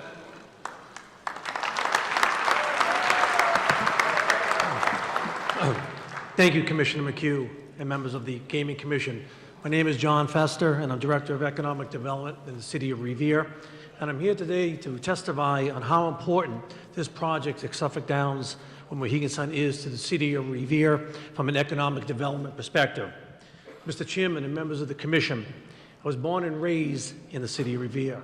My entire family lives in Revere, and I believe in this city. And that's why I accepted the position of Director of Economic Development, if I wanted to make a change in the city under Mayor Rizzo's administration. I've witnessed the transition the City of Revere has taken from both a positive and negative economic standpoint. And I can say unequivocally that this Mohegan Sun style gaming facility will be transformational for the City of Revere. I speak to potential developers and investors every day to get positive developments within our city. And Mayor Rizzo has set a very aggressive agenda to try to change the City of Revere. There's been an overwhelming amount of interest and possibilities from developers if we get chosen for this license.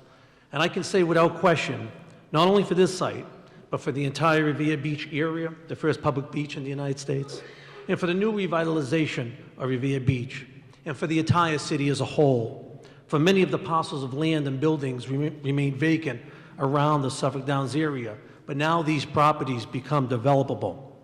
The possibility of a resort casino by Mohegan Sun would be a catalyst for collateral investment opportunities. And some examples are the Shaw site, the Trailer Park site, the Wonderland Ballroom site, and the Waterfront Square site. All have interest from developers for hotel development. And some of these sites are tough sites and now are becoming more marketable.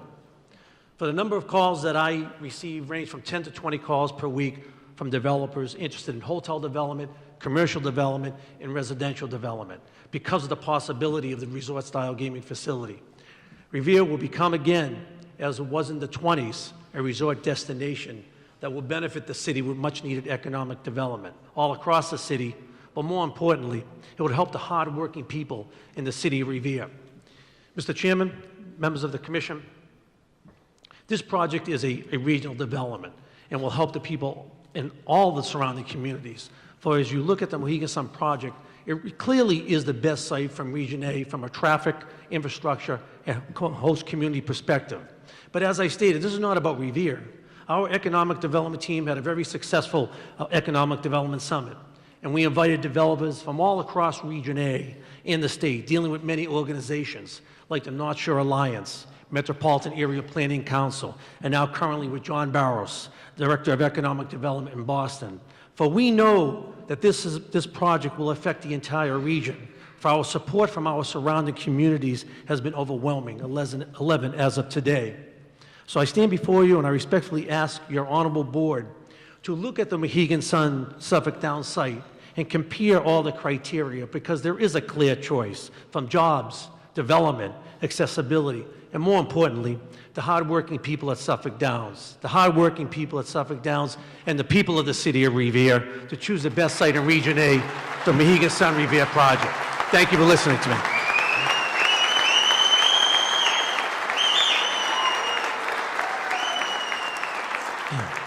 Frank Stringy.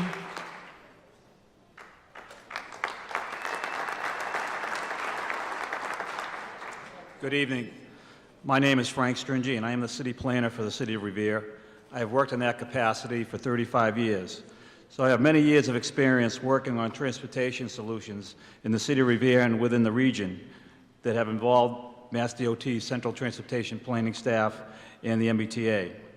So I want to address the Commission on what I define transportation as. And transportation is mobility. It's the ability to move people in and out of the Mohegan Sun Casino site in Revere and throughout the region. Quite frankly, and it's been said earlier this evening, this site's geographic location and characteristics allows for many modes of mobility to and from the site for both patrons and employees, including walking, bicycling, rapid transit, buses, and shuttles. For example, the proposed casino site in Revere is conducive to walking and bicycling as a result of its unique connection to pedestrian routes along Revere Beach Parkway, Winthrop Ave, and Revere Beach Boulevard, which connect to major bus routes and public transit throughout the region. Bicycle connections to the site will also be realized as a result of making Bennington Street, Winthrop Ave, and Revere Beach Boulevard accessible to bicycles, linking these roadways to both the casino and Revere Beach and providing connections to the Bike to the Sea Rail Trail, which is currently under construction and links the cities of Malden, Saugus, and Lynn. Let's talk about rapid transit, and it's been talked about earlier. The Beachmont train station on the Blue Line is just steps away from the Mohegan Sun East entrance. The Beachmont T station is just 4 stops from Logan International Airport and can get you to Boston within minutes. Every 6 minutes, a train pulls in and out of Beachmont train station. Every 6 minutes. With the frequency of stops every 6 minutes, that translates into tens of thousands of people that have the ability on a daily basis to access this site by public transportation. There is no other site in the Commonwealth that has that ability. While on the subject of public transportation, talk about MBTA's extensive network of bus routes that provide direct access to the site. There will be 2 bus stops right outside the east entrance of the casino on Winthrop Avenue, as well as 2 stops right outside the main entrance on Revere Beach Parkway. These bus routes provide public transportation routes that connect this site with the cities of Chelsea, Winthrop, Boston, Malden, and Lynn. Now, our transportation game plan from day one was to ensure that this resort casino has no adverse impact on local traffic. This is being accomplished by not only providing reliance on different modes of mobility, but by also providing substantial improvements to the regional highway connections to the site. These improvements have been highlighted within the city's host community agreement and involve improving the Route 1A corridor and providing key connections to Route 1 north and south and Route 16, as well as upgrading 10 critical intersections along Route 16, Route 60, and Revere Beach Parkway. Secondly, I want to talk a little bit about the sewer and water infrastructure system that will service the casino. The City of Revere has invested over $40 million over the past 5 years in its sanitary sewer system and over $3 million over the past 2 years in the water distribution system. These improvements have positioned the city very well to support the development of this scale. In addition, Mohegan Sun and the City of Revere have an agreement that will result in the rehabilitation of over 2,000 linear feet of 20-inch sewer main and construction of a new high-level relief sewer that will run parallel to and will be hydraulically connected to the city's existing 20-inch sewer. This new relief sewer will connect to the city's main interceptor in Revere Beach Parkway, which conveys flow to the MWRA's regional system and ultimately to the Deer Island treatment plant for treatment for discharge. Also, the water system servicing the site will be upgraded with 2,800 linear feet of new 16-inch water main, which feeds directly off an MWRA meter. Needless to say, the City of Revere's water system has the necessary pressure to support both the domestic fire flow demands of the proposed Mohegan Sun Resort. Thank you very much, Mr. Stringy.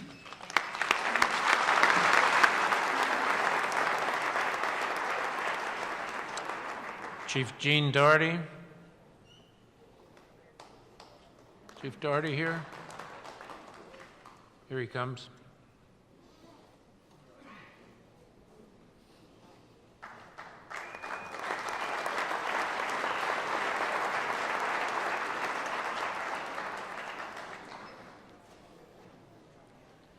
Good evening, Commissioners. Good evening, Chief. I'll try to be brief. I've spoke to you before at the Convention Center, and I wanted to talk about some things that I thought obviously were extremely positive to this combination of the City of Revere as the host and Mohegan and along with Suffolk as the license holder and the land holder. It is nothing but a win-win situation, in my opinion, for the City of Revere. I'm a lifelong resident of the city. I'm 38 years as a firefighter and last 14 as chief of department. The City of Revere has been on an upscale movement for the last 14 years, started with Mayor Ambrosino and continues in a rapid scale with Mayor Rizzo. It also coincides with me being chief, but we won't say anything.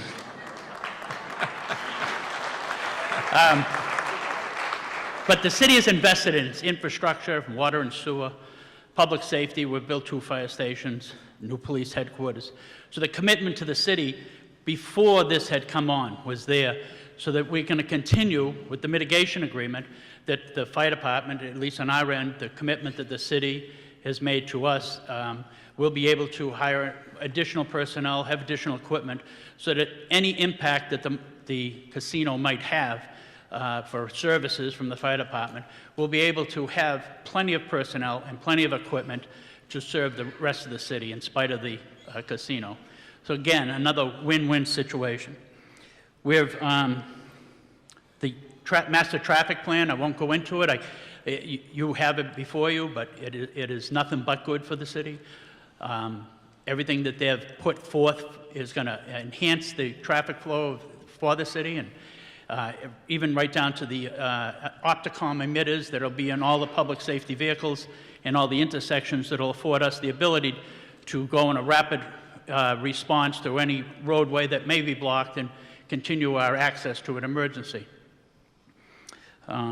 We had, myself and the police chief, talked at length with the public safety officials for Mohegan in Connecticut and Pennsylvania.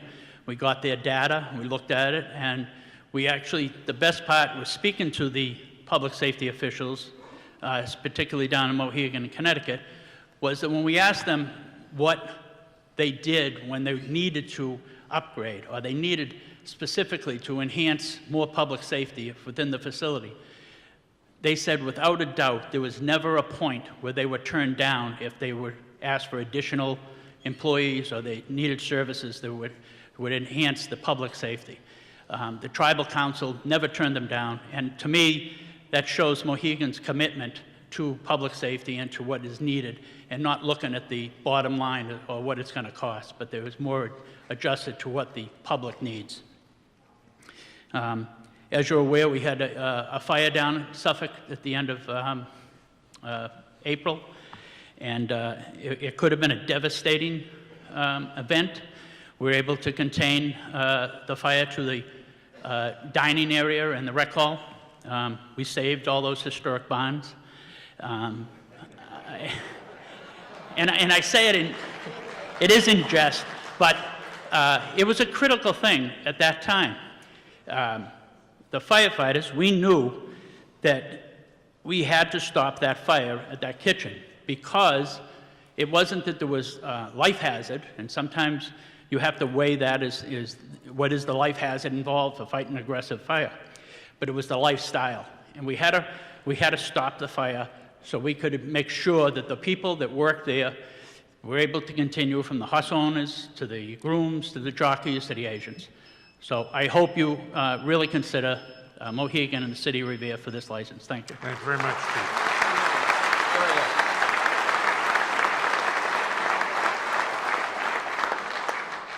Commissioner, just while you'll be calling up your next person to testify, this is the first real opportunity that I have had to publicly thank our chief for the great job that he and the department did to fight that fire down in Suffolk Down. And so,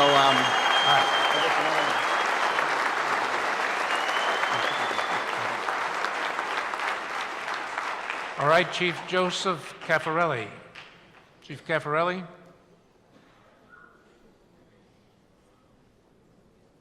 All right. We'll move to the town of Winthrop now. James McKenna.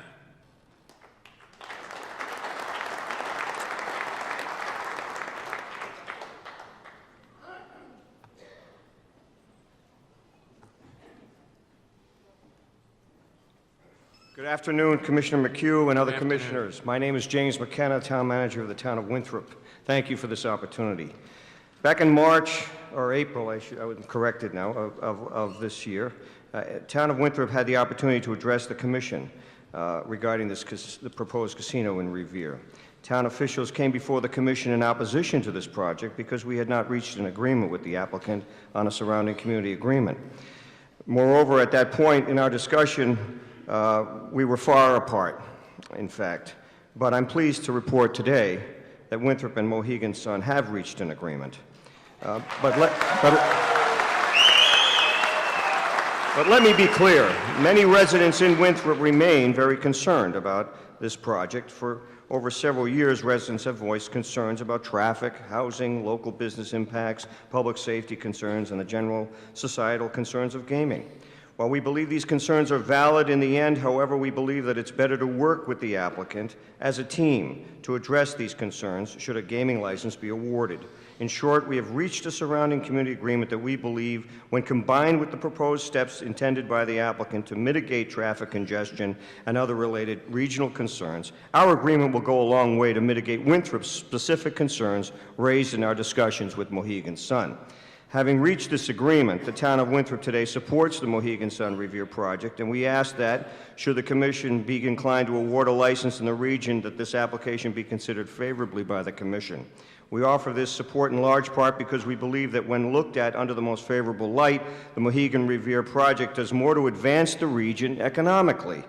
The project proposes more extensive and directed traffic solutions for the region than its opposite project, and will be a strong source for jobs and economic value for the Route 1A and Routes 1 and 16 corridors.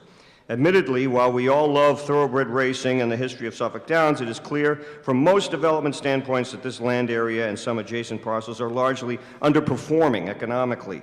However, other possible alternative uses, such as commercial and residential development of these parcels, would also bring significant traffic and related community concerns without significant investment in traffic mitigation and job creation that Mohegan Revere proposes. In other words, concerns that Winthrop has about traffic and regional access could, in fact, get worse under alternative development scenarios, with no mitigation coming to Winthrop at all.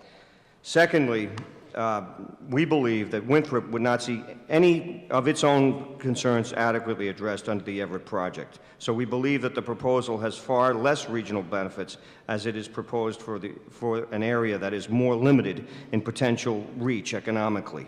Let me just say that the relationship that the town of Winthrop shares with the city of Revere is far more than just about a casino. While we may be arch rivals on Thanksgiving Day, Winthrop and Revere have a deep respect for each other. Our communities share not just a border, but a history of friendship and collaboration that it far surpasses in importance the concerns of a particular development. Today, Winthrop and Revere are collaborators on numerous fronts, including a joint E911 operations command center, regional opioid and public health initiatives, and we are always there to support each other when it comes to public safety and mutual aid. This is an example. We have both fought that fire in Suffolk Downs on that day. Two of my firefighters are shown in this picture. My time's short here, but I'd like to close and say this is the beginning of a long-term relationship with the proposed project and what it'll bring to the region. But we believe that Mohegan Revere project proposes real and sustaining mitigation and value to Winthrop and the North Suffolk region. And I'm just so thankful for Mayor Rizzo and the council in Revere for the friendship that we always strive to maintain. Thank you. Thank you very much.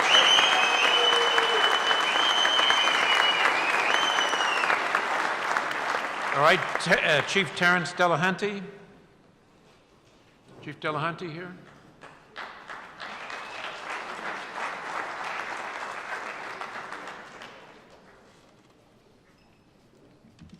Thank you, Mr. Chairman. Before I begin, I just want to give you a little historical view of the public safety partnerships with the city of Revere and the town of Winthrop. My town manager said that we share a border. That border has been erased by our partnerships on a regional effort. Back in 2009, we had some real economic concerns with layoffs on both ends of the border, and we got together through the mayor's office to boost and multiply our forces by collaboration. And some of those collaborations, as mentioned by the town manager, is the Regional Dispatch Center scheduled to open this fall, which will increase our force by numbers on both communities. It'll erase that going to the phone to call the other department. Both will be sitting in the same dispatch center, and the border will be seamlessly erased by our efforts. We also have 2 members embedded in the regional Metro, North Metro SWAT team. We collaborate in details on an everyday basis. Our mutual aid agreement that has been mentioned that shares equipment as well as personnel. These collaborations have certainly pushed our relationships closer and closer together since 2009, long before the casino was ever mentioned or the legislation was ever mentioned. The benefit that we see today is because of our previous collaborations, there's not going to be any issues in public safety moving forward on the concerns of traffic, crime, and social economic issues. Because we have a plan.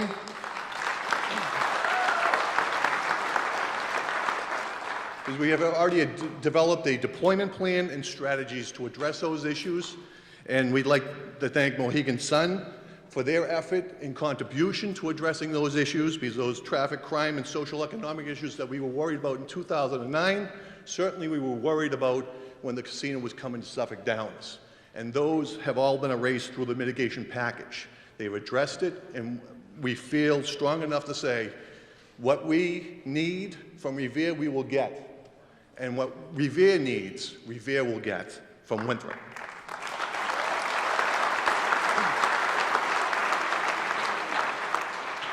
We have also been engaged by the head of security for Suffolk Downs. We've already started talks with Director Paul Evans, former Boston Police Commissioner, and we look forward to moving that partnership forward on a day-to-day informational sharing basis, long before the casino ever opens. So there is no issues, and if there is an issue, we know who the players are. And so we both can handle it in the Winthrop, as well as in Revere, as well as at Suffolk Downs, the casino Mohegan Sun. What concerns me the most now is not the casino coming, but the casino not coming to Suffolk Downs. What goes in its place? A large development, bringing undesirable people, that there is no legislation or mandate to mitigate the damages of the same issues of traffic, crime, and social economic factors.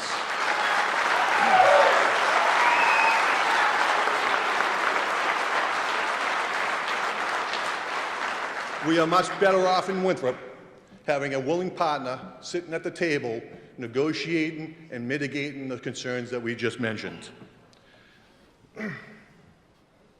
We speak with one voice.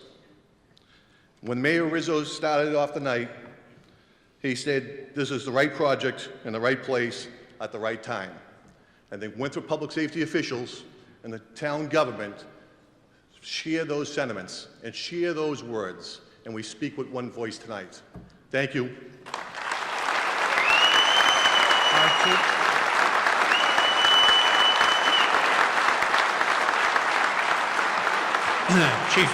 Chief Paul Flanagan. Chief Paul Flanagan, also from Winthrop.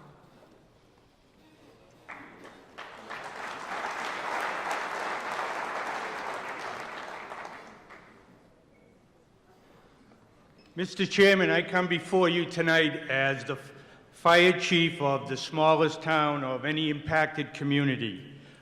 We are the Revere neighbors, and tonight I drove the police chief here. No fire chief drives a police chief anywhere.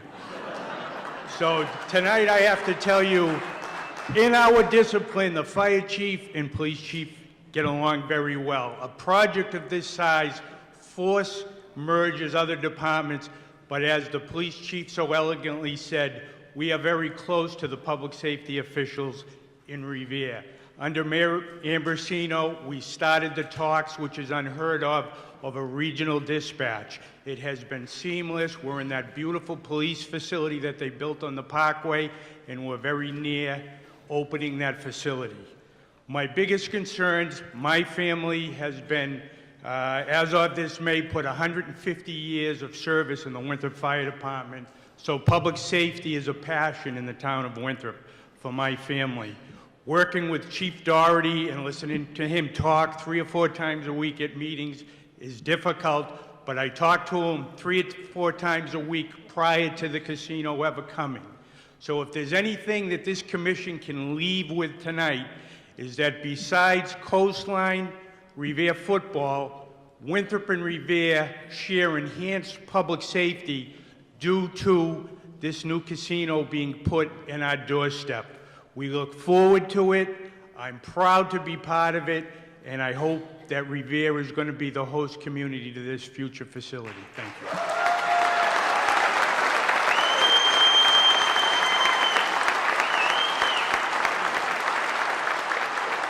All right, the next person on my list is Morris. Morris?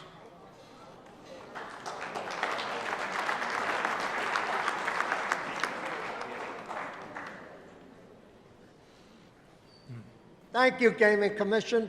I'm going to be speaking to the opponents of the casino, not the people that are for the casino, but the people that are against the casino. First of all, I would like to say to them, to the people that are against the casino, that if we do not get it, everyone in the city and town's taxes will go up because we need money to take care of those cities and towns. So don't complain if you voted against it. If we don't get more police, more fire, more library, more new schools, don't complain because you voted against it. We need a new senior center in Revere. I happen to be a senior myself. There are a lot of seniors here, and someday you're all going to be seniors. Make sure you vote for the casino. Also, at Suffolk Downs, there are 800 jobs. They will lose those jobs if you vote for another city beside the city of Revere. So make a good decision when you come to vote in August or July or September, because you'll be looking back in years to come and you can say it was our vote that made this great city greater. So keep that up in mind when you do it.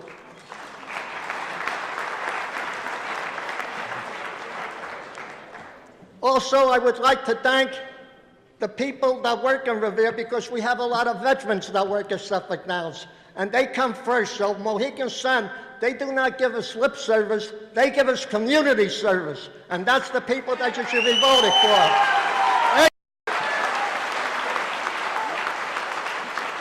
And before I close, I know he's not here, but Mr. Crosby came to Suffolk Downs, and it was a pleasure to have him there because he saw firsthand what the people of Revere can do, what the jobs were at Suffolk Downs. And it was no different for him to come to Suffolk Downs than it would be for the baseball commissioner to come to a Red Sox-Yankee game and sit there with the Red Sox or the Yankees. Okay? And I hope when you vote in August or September, you will again make the right decision. And I want to thank my mayor right here, Rizzo, for doing everything for the city of Revere. Thank you, Mayor. And I would like to close by one thing. People don't realize that, but we have Revere TV 8, and let me tell you, they do a lot for the community, bringing the things to the casino. So Revere TV, thank you. And thank you all. Thank you.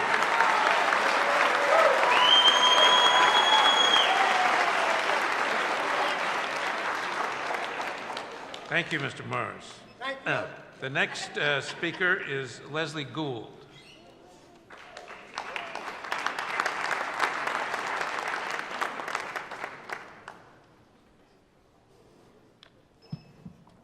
Good evening. Good evening. Members of the Commission, my name is Leslie Gould, and I'm the President and CEO of the Lynn Area Chamber of Commerce, representing the communities of Lynn, Lynnfield, Swampscott, and Nahant. 4 years ago, when the thought of a casino was coming to Suffolk Downs was just that, a thought, we immediately connected with Chip Tuttle and his team to discuss how the LACC can foster and help build a strong partnership for this potential endeavor. And here we are, 4 years later, on the verge of what I consider an incredible regional coup. The creation of thousands of jobs at the proposed resort casino site makes everyone stand up and cheer.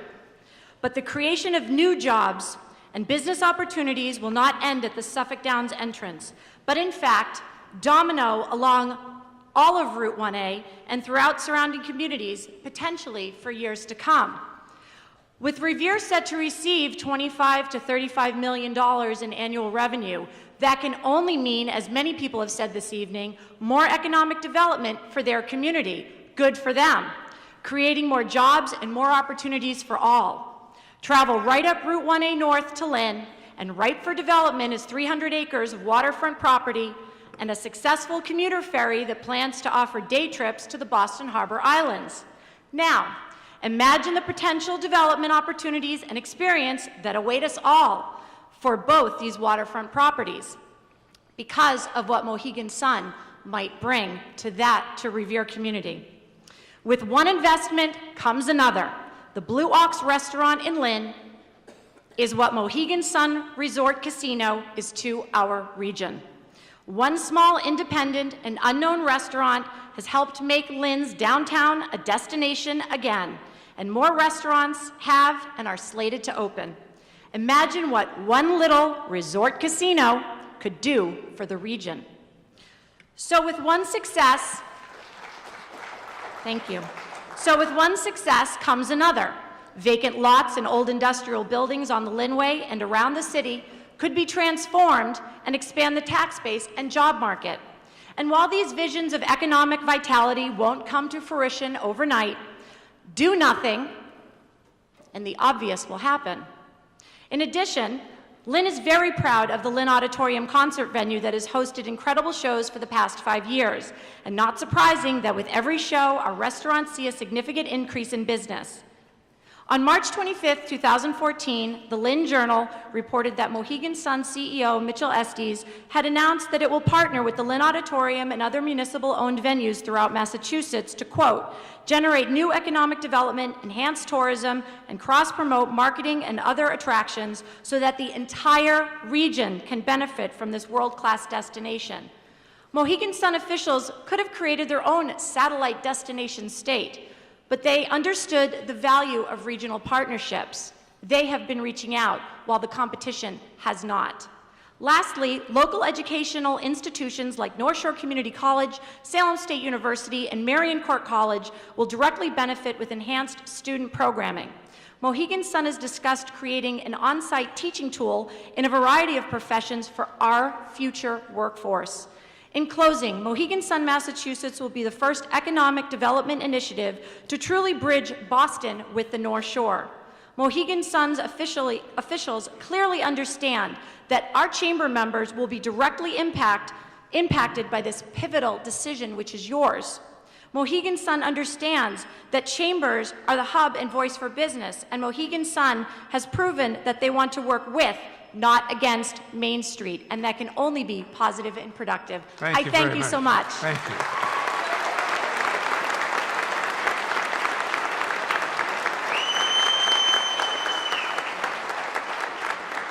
All right, now what I'm going to do as we move forward with this is call two people now, and I will ask the first one to speak and the second person to come down and sit in the chair. We'll call the on-deck chair there. And then each time I call somebody, it'll be to sit in the on-deck chair, and that way we can proceed without the time it sometimes takes to get down here. So I'm going to ask William Lagorio to come to the podium, and I'm going to ask Kerry Abrams to come to the on-deck circle.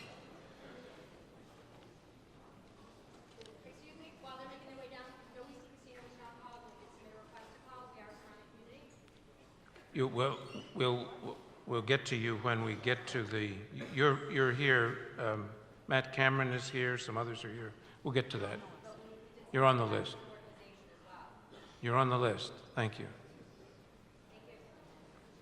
All right, is William Lagorio here? No. All right, Kerry Abrams. And I'm going to ask Donna Petito Mahoney to come down to the on-deck circle, please. Sir, I am not Kerry Abrams. My name is Stephanie Scopa, and I am speaking in her place, but I am also on your list of speakers. All right, so she is not speaking tonight, Kerry No, Abrams? sir. All right, thank you. Good afternoon. My name is Stephanie Scopa, and I am a resident of the city of East Boston. I would first like to thank the Commission for the opportunity to speak today in support of the applicant Mohegan Sun and your consideration of this project. I come before you today representing several interests of someone who supports Mohegan Sun. I am a lifelong resident of East Boston and now a very proud property owner there. East Boston sits directly next to the proposed gaming site, and I can tell you from living next to a betting facility, it has been a part of my life for many years. I am a product of a father who was a horse owner at Suffolk Downs. I have fond memories of him there, ones that I will always cherish. And hopefully, by sustaining the Suffolk Downs racetrack and building a resort casino, many more memories will be able to be made by fathers and their daughters over the next 75 years. I hold a bachelor's degree in criminal justice from the University of Massachusetts, Boston. I was a small business owner for over 15 years in the great community of Lynn.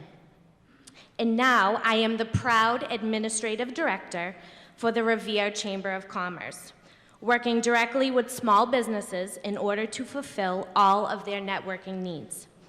The reason I am supporting Mohegan Sun's application is because of their commitment to small local businesses like the ones in the Chamber. When we discuss the many opportunities with Mohegan, we are not only talking about jobs, but the opportunity for small businesses to grow and prosper. Working with Mohegan Sun means the small businesses will be able to be affiliated with one of the most prestigious gaming facilities in the region. Mohegan Sun has agreed to spend millions of dollars annually with Revere and surrounding community businesses. They are also implementing a Momentum Rewards program so that patrons of Mohegan Sun, Massachusetts will be able to redeem their rewards points earned at the gaming facility to make direct purchases with local small businesses. It will allow patrons to use their rewards points at their favorite hair salon, their son or daughter's daycare, and their preferred local restaurant. For the administrative director of the Revere Chamber of Commerce, having a resort casino pair with our small businesses is an opportunity like no other. Again, as a lifelong resident of East Boston, a past small business owner, a horse owner's daughter, and the administrative director of the Chamber, I would be honored and filled with enthusiasm to welcome Mohegan Sun, Massachusetts to Revere. Thank you.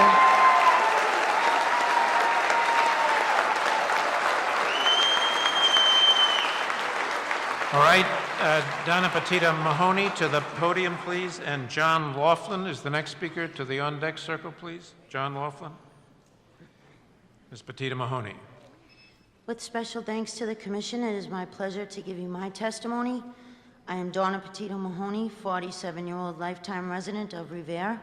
I grew up as the baby of a very strict Italian family, learning all the rules and integrity and respect, growing up with the trademarks of a Revere girl, with lots of hairspray, designer clothes, and a slight rasp to my voice. Spoiled with outings to the landmarks of Revere, Suffolk Downs, and Revere Beach, nothing was better than growing up in Revere. I became a single mother, raised 3 success stories, as I call them, within this city I love. January of last year being the most prominent, I got the call no mother wants to hear. Your son has bleeding in the brain and is being med-flighted to Mass General. I lost my job to see my son through a full recovery of all his faculties. When my closest friends in the city of Revere found out of my struggles, a fundraiser was put together in my son's name. The first person to shake my son's hand was Mayor Dan Rizzo, and his secretary, Sophia, the first to hug me. Kevin is 100% today from the support they gave us and the love of the people of Revere we all have here for each other. I truly believe that. After months of life getting back as we knew it, yet still unemployed, I felt compelled to get involved with Revere Says Yes. That was the beginning of the most enlightening journey of a year of daily campaigning, meetings, and hands-on awareness of the needs of our city and the families of Revere, as well as becoming part of a campaign family that fought to help our city save jobs and give hope for the unemployed. I was honored and grateful to be a part of this.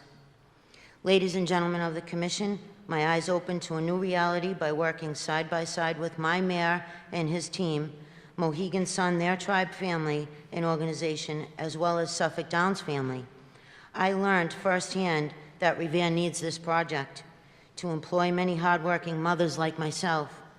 And I learned hands-on of hundreds of families need to keep their 20-plus year jobs at Suffolk Downs.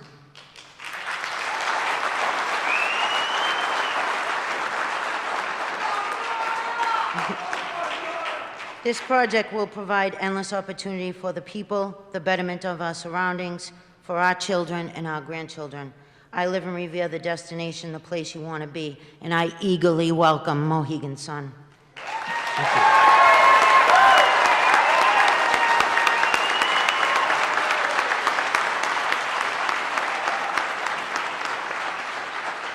John Laughlin to the podium. I'm going to ask Louis Chiarlone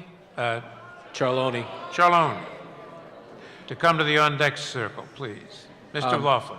I will be speaking instead of John Laughlin. His testimony was going to be on behalf of International Union of Painters and Allied Trades. My name is Roger Brunel. I represent the men and women of the International Union of Painters and Allied Trades District Council 35 out of Boston. We've previously testified in support of Mohegan Sun's proposal and their application for their license. We also renew that support based on the amount of jobs created, number one, the amount of jobs saved, the training potential, and the commitment that they have made to the region. You asked earlier what would be the difference, why this proposal over Everett. Mohegan Sun has proven to us to be an honest and true partner by reaching out to us. I don't speak for all the building trades, I only speak for my own union, but we represent over 1,000 workers, 1,000 plus workers in the surrounding communities.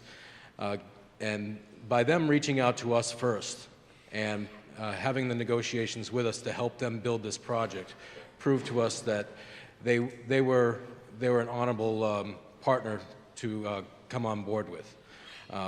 We renew our support because of all the aspects that I previously testified to, and we urge you to grant the license to Mohegan Sun. Thank you. Thank you very much.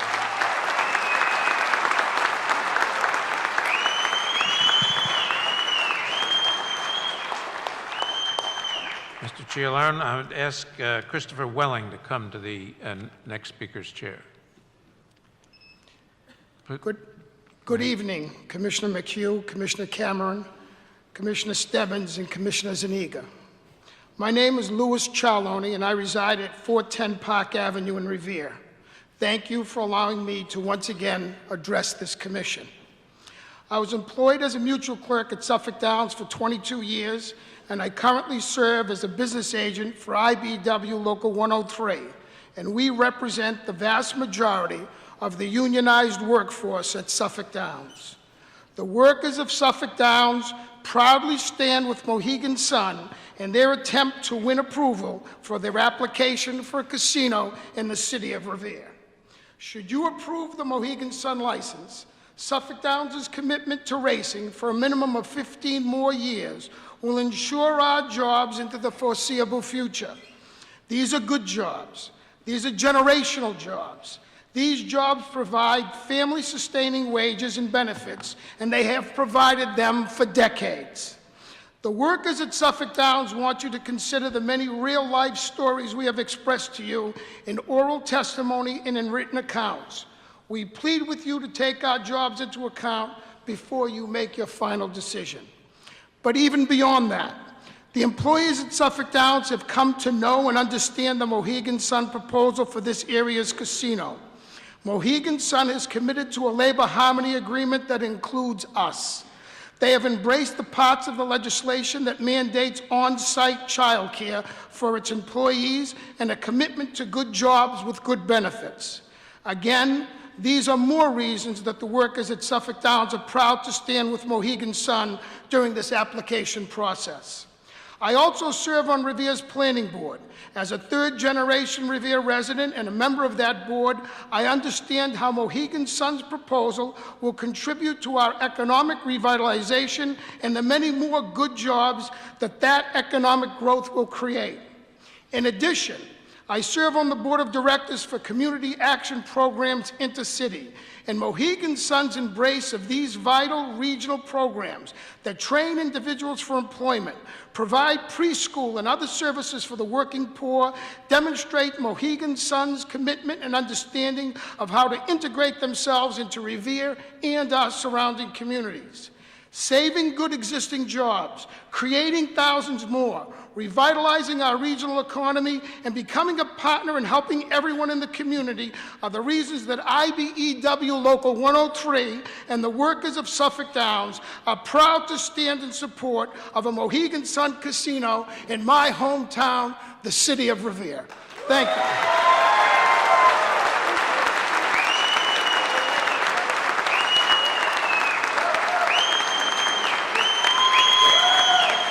All right, thank you. I have Christopher Welling next, and Colleen Glynn in the on-deck circle. Good evening, Commission. My name is Hillary Kramer. I'm a member of IATSE Local 11. That's the International Alliance of Theatrical Stage Employees. I'm a I've been a camera operator at Suffolk Downs for 9 years. I'm speaking on behalf. Could I interrupt just a second? Yes. What happened to Christopher Welling? I'm speaking on behalf of President okay. All Welling right. and Business Manager Glenn, who are unable to be here today due to other union commitments. Great. I'm here Thank you. today to speak in support of Mohegan Sun Mass Resort at Casino application. IATSE is the largest union representing the workers in the entertainment industry. IATSE Local 11 represents the behind-the-scene workers and techs who service theater, rock and roll, and convention events in all major venues in the greater Boston area. Currently at Suffolk Downs, Local 11 members, along with IBEW, are the camera operators for the live racing season, and our technicians also assist with the simulcast program. We continue to support the audiovisual needs for the Friends of Suffolk Downs events and have used these events as a platform to help with our Joint Apprenticeship Committee Education Training Program.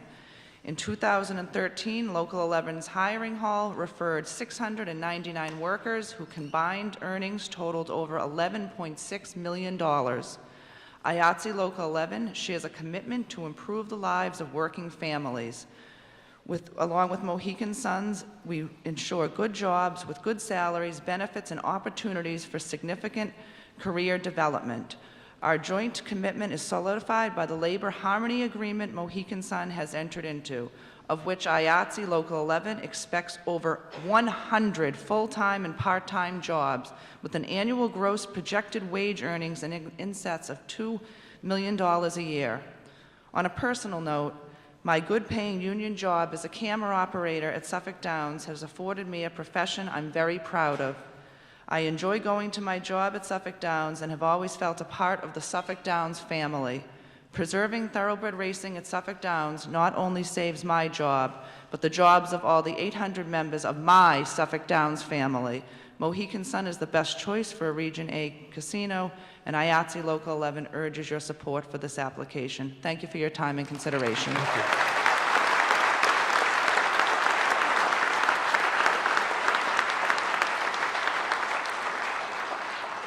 All right, I called Colleen Glynn. I take it that she's not here, so we'll move on to Vincent Melaiko, and I'd ask Edward DeVoe to come down to the on-deck circle, on-deck chair.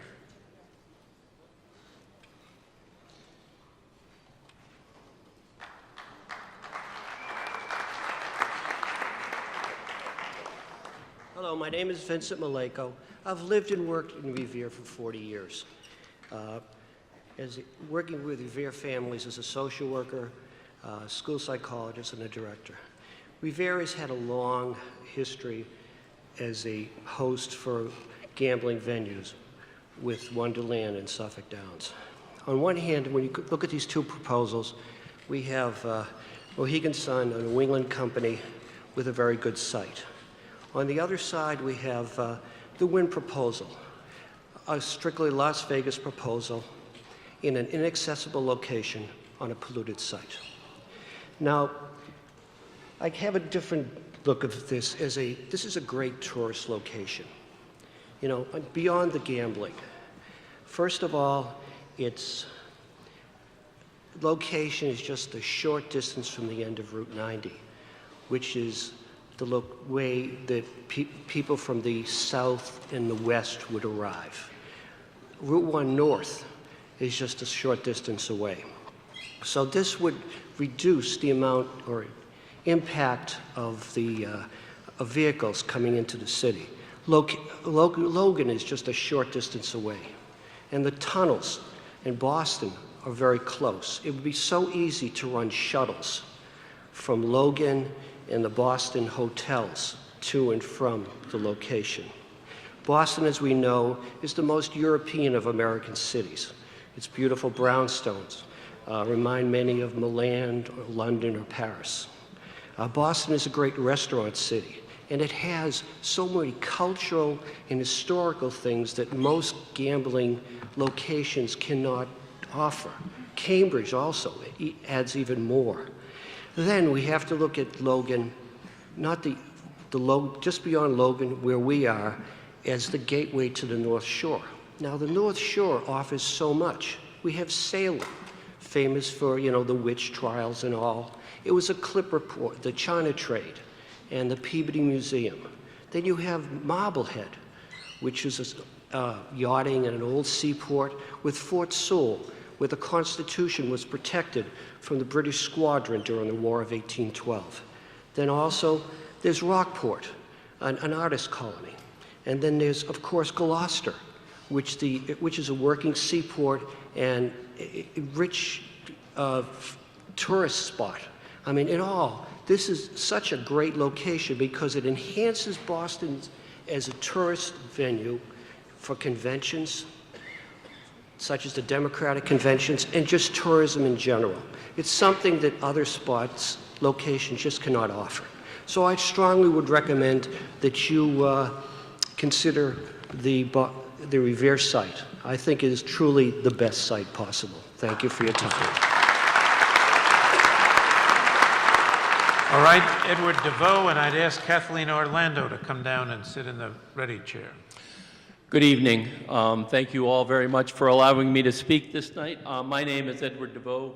I am also a third-generation resident in Revere. My family's been here since 1938, and over the past number of years, I've been actively involved in a number of community groups and activities. I live in Beachmont, the section of Revere, the section of the city that is most impacted by the casino, and I'm here to register my wholehearted support for the project. I firmly believe that my city and my neighborhood will gain an improved quality of life through the infrastructure improvements, the traffic improvements, and the city services improvements that will occur as a result of the mitigation agreement and the ancillary economic development that will occur throughout the city as a result of the casino. I believe that community support is one of the projects for the project is one of the 5 factors that you all consider in evaluating the Region A proposals. I'd like to also talk about another factor for you to consider, and that is vision. Which project has the greatest overall vision? I would submit that the project proposed by Mohegan Sun and the City of Revere has the greatest vision, a vision that is inclusive, not exclusive. It is a vision of a mayor and a city that last November looked beyond what could have been and saw what could be. It has a vision of a team that disregarded a clock that was running out and against all odds came up with a plan that is, in a word, visionary. It has the vision of a plan that looks beyond the boundaries of the property and in much more effective manner cultivates the potential for economic development that will rise all boats, not only in Revere, but in the surrounding communities, and yes, even East Boston. It has the vision to address the traffic issues and concerns in the host community and the surrounding communities to a far greater degree than any other plan. It has the vision to not wait for a commission decision before it begins, including community leaders and residents in discussions to plan for and address community issues and ideas. A vision that will allow it to better meet community needs and move more quickly to develop and complete its project. And yes, it's a vision that saves and creates jobs. Revere is a city that has been slowly pulling itself up by the bootstraps. There was a time when people in our city would look at things as they were and say, why? We now look at things as they are and say, why not? The city school system has been recognized across the state and across the nation. It's been featured on a number of national programs touting its beauty and its potential. And most recently, it has been recognized at the National Conference of Mayors. And why? Because it is a city with a vision. This city has done much to help itself, and with the help and cooperation of the Mohegan Sun Project, it's poised to do so much more. The mayor of Boston talks about his city being an attraction that will draw people to the casino. Although the city of Boston may have many attractive jewels in its crown, I would submit that when the Mohegan Sun Casino was built and the ancillary development in the city of Revere is completed, people will be attracted to Boston because it exists next to the shining jewel called Revere and the casino that exists within its limits. That was built because Mohegan Tribe and the city of Revere had a vision, one that far outshines the vision of any other project before you. Thank you very much. Thank you, sir. All right, Kathleen Orlando, and I'd ask Anthony Cianca to come down to the ready chair, please. Ms. Orlando. Good afternoon. Thank you for allowing me to speak before you today. My name is Kathleen Orlando, and I am a lifelong resident of East Boston. This past November, along with thousands of my fellow East Bostonians, I voted yes for a resort casino at Suffolk Downs.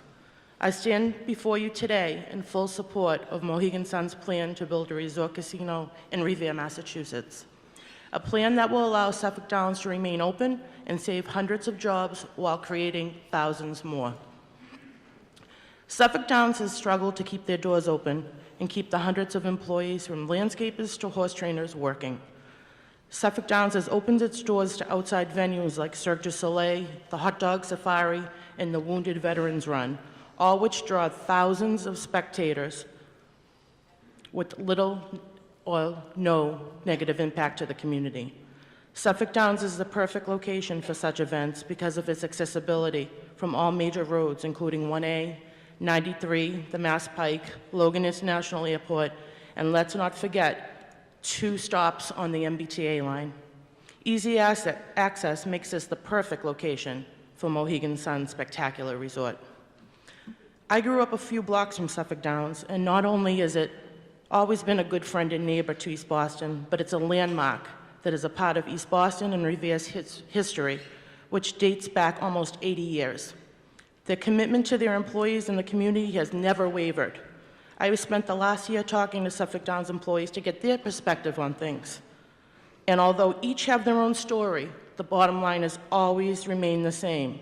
The employees remain loyal to the place they call home. They do not stand behind the management at Suffolk Downs, but beside them. They are treated with respect, knowing that their opinions matter. They understand the battles Suffolk has fought to keep horse racing alive. I will give you one example of Suffolk's loyalty and commitment. I had a conversation with a longtime Suffolk employee a few months back, and he told me a story about a sick mom who he and his family were caring for at home. Her condition demanded constant care, and he and his family were struggling to keep her in her own home. Suffolk Downs supported the efforts of this amazing son and allowed him the flexibility to care for his mom. He is forever grateful and will never forget the kindness and understanding the Suffolk Downs family extended to him during his difficult time. I know Suffolk is 100% committed to keeping horse racing alive, but I also realize that without the boost a resort casino would give to the horse racing industry, it would be an impossibility. I know the Commission values the ideals and the impeccable record Suffolk Downs has in the state of Massachusetts. They have almost 80 years in this state, 80.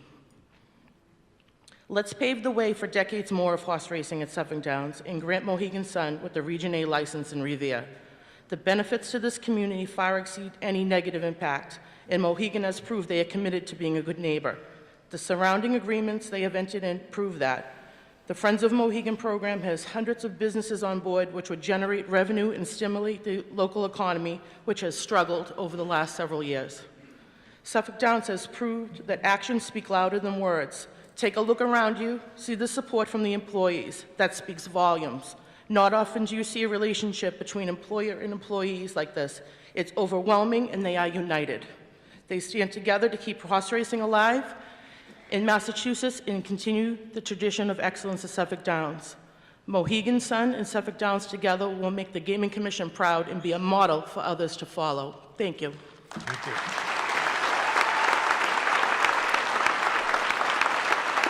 All right, Mr. Chianca and Janelle Campbell to the ready chair, please. Good evening, members of the Commission. Thank you for providing me with this opportunity to speak here this evening. My name is Anthony Chianca. I'm a third-generation, lifelong East Boston resident and one of the thousands of East Bostonians who unwaveringly support the City of Revere and Mohegan Sun in their efforts to bring a world-class resort casino to the site of Suffolk Downs. Like Revere, East Boston is a hard-working, blue-collar community with a rich history and diverse neighborhoods. Over the years, we've endured many significant changes in our community without having any input regarding the changes and the effects they've had on our community. Fortunately, this is not the case today, as the citizens of Revere have spoken loud and clear. This is their decision. East Boston and Revere are inner-city communities with two very large and growing populations that need and deserve more resources and services and programs that our cities cannot afford to provide. I talk about our senior citizens and our children. Both populations continue to grow, and the support for the needs of these growing populations has outgrown the resources available from our cities. One solution, not a popular one, would be to continue to increase taxes so programs can be provided. But given today's economic conditions, that's not feasible, and it would take more money away from the hard-working families in our communities. The more reasonable solution, build the casino at Suffolk Downs today and reap the benefits that come with it, namely the financial benefits that would support new programs, services, and educational opportunities. We need these added resources to support the needs of our greatest generation and our future generations. The resources that can and will be generated from casino revenues cannot be matched or offered by our cities. They can only be offered through innovative partnerships like the ones being developed between Mohegan Sun, the City of Revere, and the surrounding communities. These partnerships will ensure that all of the surrounding communities will benefit from this project. A second benefit that is tremendous importance to our region is the creation of jobs. In an urban area where there is high unemployment and a growing workforce population, we need to create job opportunities at all levels. The casino project will not only create thousands of construction jobs, but it will create thousands of good-paying, permanent jobs with benefits. Our blue-collar communities need these jobs and the investment in our communities that comes with this project. We've heard some people suggest other options for the use of the land at Suffolk Downs, but truth be told, none of the options would generate the type of infrastructure improvements and the long-term revenue guarantees that our communities will receive from the casino project. Simply put, this is a chance for our communities to benefit in a way that would not happen with any other type of development. We've heard opponents of the project repeat sad stories about social problems that have been associated with casinos. But how about the hundreds of stories that we've heard about how casinos have resulted in the emergence of thriving communities? Communities that once on the brink of total collapse and revitalized by the programs that can only be brought through innovative ventures like that with the casino. We know people in Massachusetts like to gamble, as evidenced by the 1.5 million residents who have cards, pass cards for either Mohegan Sun or Foxwoods or other casinos. It happens every day. They go out of state every day. We should be keeping that resource, we should be keeping that revenue here in the state of Massachusetts. And this location provides us with the best opportunity. Twice now, the citizens of Revere overwhelmingly support the casino proposal for their community. Thousands more in neighboring communities have voiced their support for the City of Revere and this project. Quite a few of those people are here tonight. This shows that there is more than a community project. It's a regional project that will support and benefit the communities far beyond the City of Revere. For this, we have the mayor and the administration to thank. I'd just like to say in closing that I would strongly, strongly urge this commission to grant the casino license to Mohegan Sun and the City of Revere. All right. Janelle Campbell apparently is not here, so I'm going to move on to Joseph Tedesca and ask Dennis Machella to come down and sit in the ready chair, please.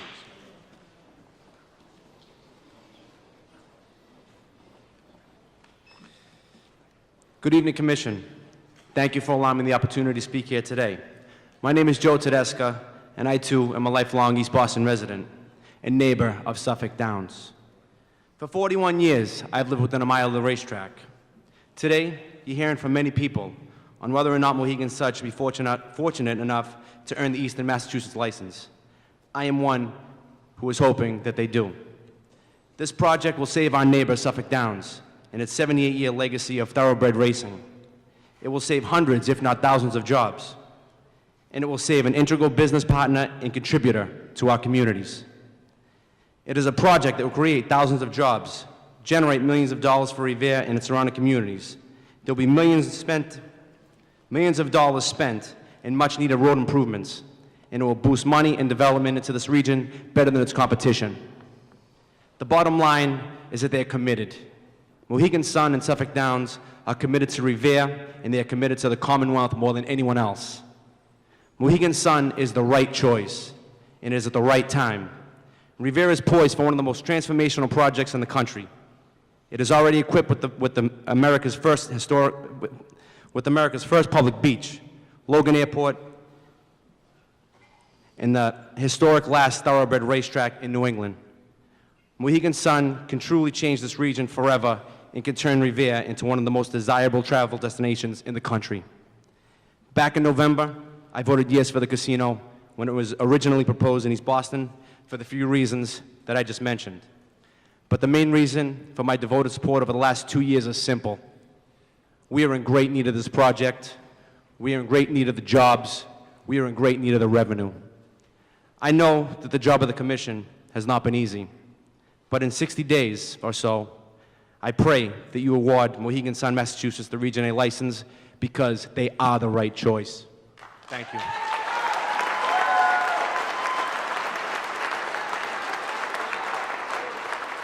All right.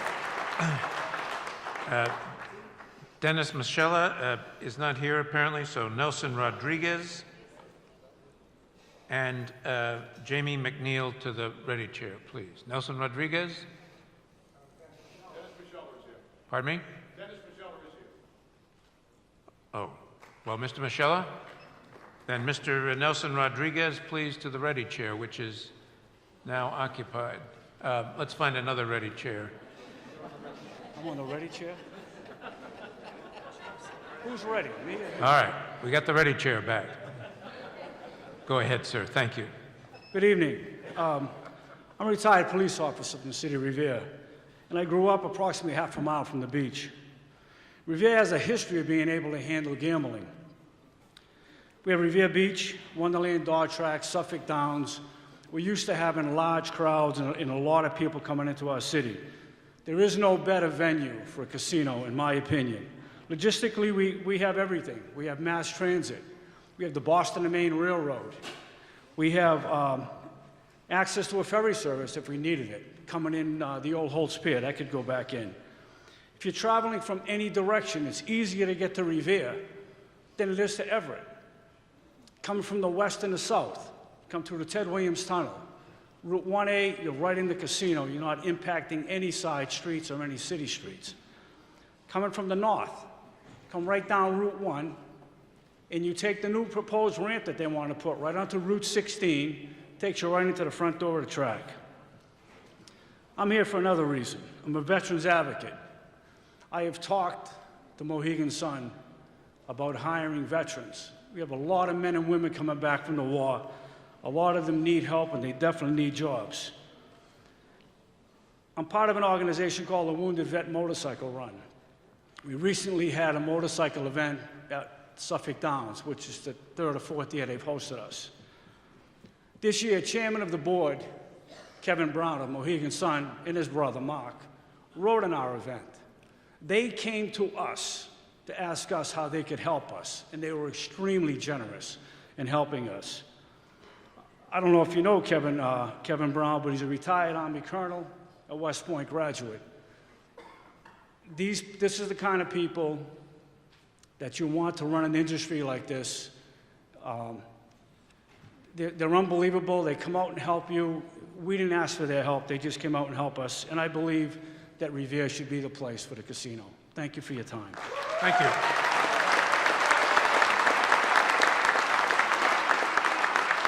All right, Nelson Rodriguez and Jamie McNeil, please, to the ready chair. Mr. Rodriguez. Yes, good evening, commissioners. Good evening, mayor. Good evening, officials of the city of Revere, and good evening, everyone over here. My name is Nelson Rodriguez. I have been a resident and homeowner of Revere for 15 years. I am also a member of Shop Steward of the United Here Local 26. I have worked for the 16 years of the waiter at Brasilio restaurant located at the Colonnade Boston Hotel. I am very fortunate to have a job at the Union restaurant in a Union hotel. Brasilio is a restaurant run by Chef Jim Yoho, award-winning. Many hotels and casinos now have destination restaurants, and many are subcontracted. My union have fought to ensure that subcontracted jobs at hotels are in the union, so there is no double standard across the property. Excellent wages with benefit and job security are what have allowed me to buy a house over here in the city of Revere and raise my family here in the city of Revere. A good union job means I can send my children to college. It's important to have a job with good wages, health insurance, good jobs benefit the whole community and the whole city. When I first heard about this project, I was in favor of it, but now that I see the company that would operate this casino, I am very concerned. I am very concerned about union. So much of the casino will be subcontracted. They say even one of the hotels will be contracted out. There is no plan for a labor harmony for these workers. With so many different owners and operators, the workers at the Revere Casino will have a very hard fight ahead to win the union. I would like you, Commissioner, to take this in consideration. Thank you very much, everyone. Thank you, Mr. Rodriguez. Jamie McNeil next with Kate O'Neill in the ready chair, please. Good evening, Commissioners. My name is Jamie McNeil. I'm a lifelong resident of North Shore in Boston, and I'm here tonight representing United Here Local 26. We represent 6,000 hotel and food service workers in the Boston area and 100,000 gaming workers across North America. Prior to this hearing, you've received a letter from our International Union General Counsel, Richard McCracken, regarding some key concerns raised. There were some key concerns raised in that letter. I just want to go over some of those tonight. Because of our union's depth of experience in the gaming industry, we know that the trend at resort casinos has been to diversify the restaurant and bar offerings. That frequently includes celebrity chef restaurants as well as popular national and regional chains.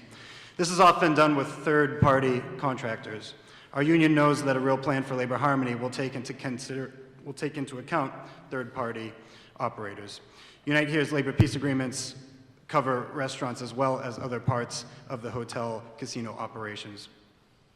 The agreement between Mohegan Sun and Local 103 and other unions does not cover restaurants and hotels operated by third parties.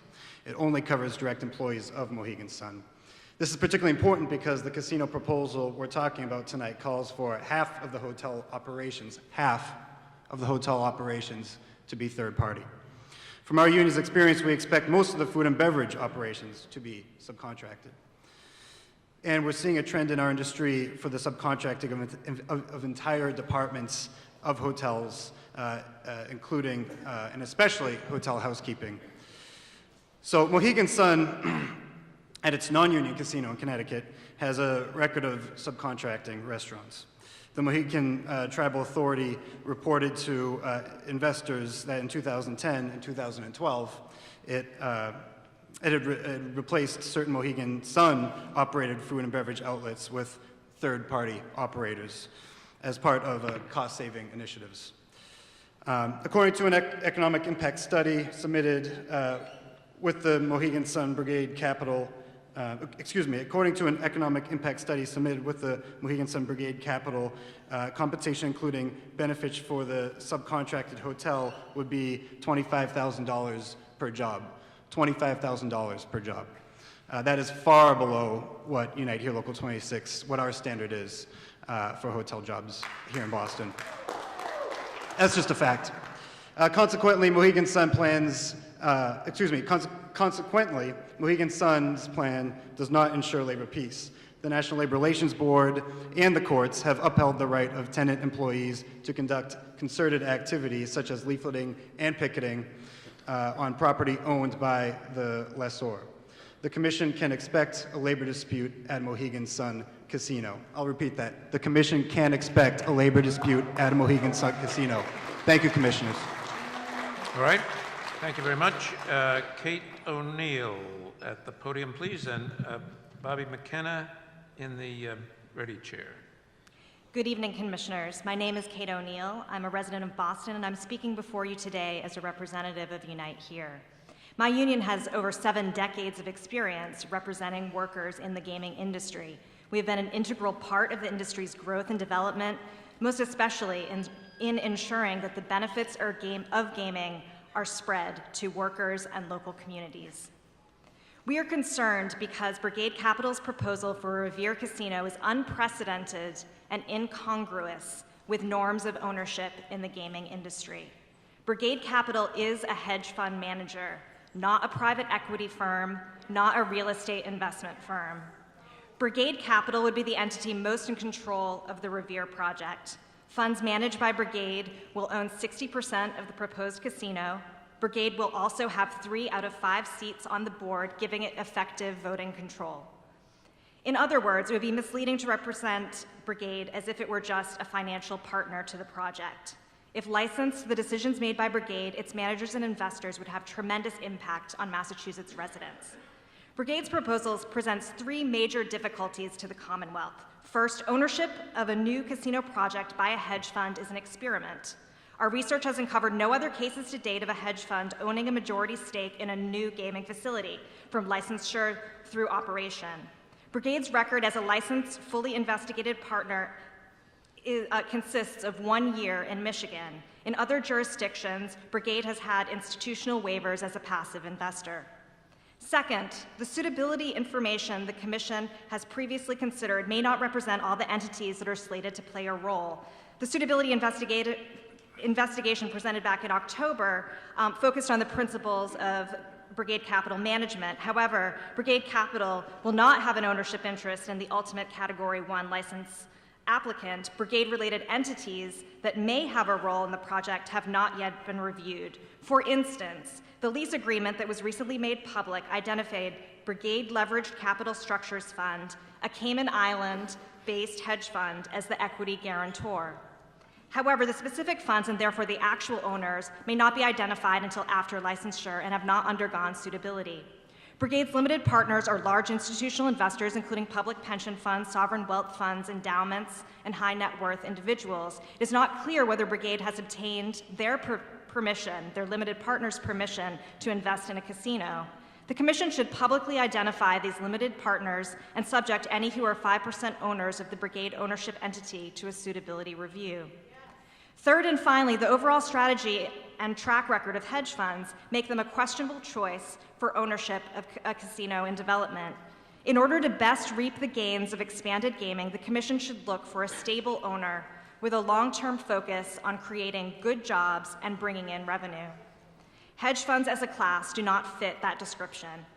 Hedge funds are unstable vehicles susceptible to investor runs and the vagaries of credit markets. The failure rate of hedge funds, especially since 2009, is staggering. Fewer than 15% of hedge funds last longer than 6 years, while 60% disappear in 3 years. It is not clear from the public record why Brigade Capital seeks to become the first hedge fund manager to develop a casino. Whatever Brigade's motivation, however, the Commission should be asking whether Massachusetts wants to be the laboratory for such a bold experiment. A number of questions are still outstanding regarding the project. A few include which of Brigade-related vehicles will actually own the 60% stake? Will Brigade or any of its managed vehicles participate in the debt financing of the project? Will Brigade be entitled to management or monitoring fees paid by the casino? Have the limited partners in the fund been told about the project? No. And what is Brigade's exit strategy? Thank you, Ms. O'Neill. Thank you. Thank you. Bobby McKenna with Matt Luberto to the ready chair, please. Good evening. Members of the Commission, countless people are here to show their love for this city and their support for Mohegan Sun at Suffolk Downs. I'm one of them. I grew up here, spent 9 years in the Marines, lived all over the States, Japan, and Guam, and I wouldn't trade Beachmont for any of them. This But this decision isn't about emotion. Your mission statement says choosing the best sites for the success, the best interest and benefit for the hosts and surrounding communities and the Commonwealth. That's the mission. Anybody can see. Suffolk Downs and Everett differ like night and day. Success means getting people to the casino, having a great time. They come back, bring their friends, spread the word, and the traffic studies agree that about 80% of them will be coming from inside the state. If I'm one of those 80%, which one is the easiest to get to? Whether I'm coming from the Point of Pines or Pittsfield, and which one welcomes me when I get here? Suffolk Downs, everyone already knows where it is. Route 1 from the North Shore all the way down the beach, Route 1 to 93 to the Revere Beach Parkway, or the Mass Pike turns into Route 1A North, and a mile later, Suffolk Downs. It's not exaggerating, all roads lead to Suffolk Downs. If I'm a tourist, so one of the hundreds of thousands of college students in Boston, I take the T to the Beachmont and Suffolk Downs stations. It leaves me at the front door. At Beachmont Station, the casino's main entrance, I'm surrounded by local businesses that have been around for decades. I can go in Toretta's for some pastry or espresso, Luigi's for a slice, Domino's for a sub, beer and wine for my hotel room at Beachmont Liquors, and then I go into the casino. I'm there for the weekend and want some fresh air. Maybe I catch a horse race, walk around the seaside neighborhood and parks, or go to historic Revere Beach a few hundred yards away. That's an area that has more to offer than just a casino. A community and businesses working together, welcoming visitors, participating, complimenting a casino. As it does well, the casino and the businesses have plenty of room to grow. And it couldn't be easier, simpler, or more convenient to get there if they came to your house to pick you up. Mr. Wynn's site's a little different. It's easy to get there to Route 99, but that last half, 3/4 of a mile is hopelessly congested, tiny, and dilapidated. And that unpaved shortcut the truck drivers take past King Arthur's through Chelsea is even worse. So the Sullivan Square T-stop is a half a mile walk away. They also have businesses that have been there for decades. They're called gas stations, car dealerships, a dozen auto body shops, and a salvage yard. Unless I need a dent pulled from my car or I got some old bikes I want to trade in for scrap, there's nothing for me to do over there. If I could drive 2 hours. I could drive 2 hours to get there. I'd look around thinking, this can't be the place. It's bordered on all sides by Auto Shop, the Water Commission, the Orange Line Railroad tracks. I don't know where all the trees and the rolling hills and those promotional posters are gonna go. The site is completely detached and it is inviting as a barbed wire fence. Mr. Wynn says his casino will appeal to the international high rollers, the rich and the famous. Maybe because the only way to get there is to land a helicopter on the roof. These differences, when you look at them, are so blatant and obvious, it's hard not to laugh and joke and shake your head. But if these aren't the things that matter, then what the hell does? I know if we could break ground tomorrow, like the mayor said, the site is ready, most of the people in this room would show up with a shovel, ready to go. Maybe they could do the same in Everett, but they'd need a hell of a lot of hazmat suits. All right, Mr. McKenna, thank you very much.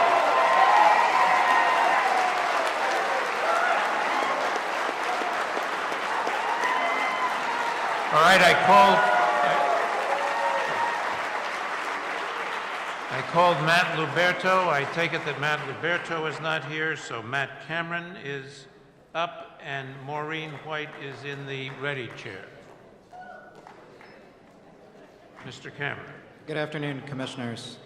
On December 31st, and I believe actually earlier, but I'm going to go with December 31st of 2013, this Commission received a lease agreement between Mohegan Sun and Suffolk Downs. That lease agreement was deemed classified at that point, and we still don't know why. We still haven't been provided with a convincing answer. That agreement was released to the public after this Commission had made a decision. The briefing schedule that was announced on April 3rd contemplated a fair, open, transparent process. I myself took the week of my grandfather's funeral to brief this Commission on this issue, only to be told after the decision had been made that there was a critical piece of information which was withheld from the public and withheld from the city of Boston, which would have made us a host community. Commissioner McHugh and other commissioners, will you deny today that the Commission advised Suffolk Downs on April 28th on how to disenfranchise the City of Boston to ensure that this was the only host community meeting that we would be holding? To be sure that the City of Boston would not be able to vote knowing that the outcome would not be so good for this project and knowing that we had already voted it down. Do you deny that? Do you deny? I'm not here to answer questions, Mr. Cameron. Go ahead. This meeting has been scheduled. We're here to listen tonight, Mr. Cameron, It's been- and you go ahead and say whatever you have to say. Statutorily, and actually on the terms of this agenda, it's been scheduled for questions from the Commission to the applicant and from the members of the public to whomever is listening. And I was hoping that... Go ahead and say what you have to say, Mr. Cameron. I have said it, and I am continuing to say it. I was just hoping for answers from this Commission on the record because I'm deeply disappointed by the way this has gone, every single step of this process. I know that we've made that clear, and I know this isn't the place to make that point, but I'm going to continue to make it.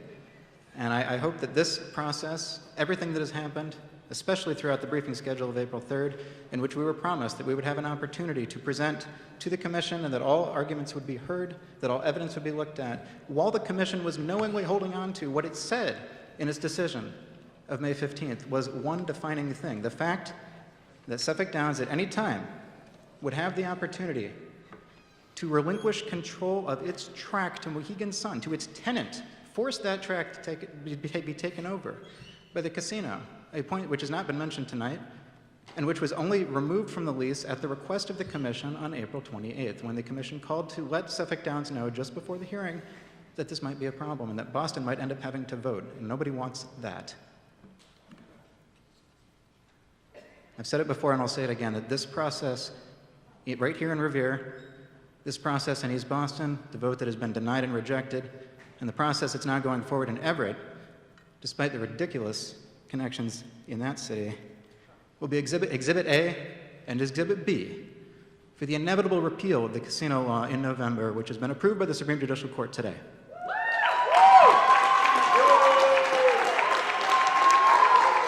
I will note for the record that we specifically on June 3rd requested to be able to speak as an organization. We are both now speaking as individuals. 1 minute for Celeste Myers. No, wait a minute now. Ms. Myers is not registered to speak. Ms. Myers is not registered to speak.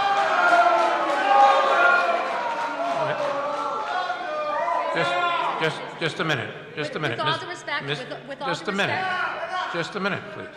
Just a minute.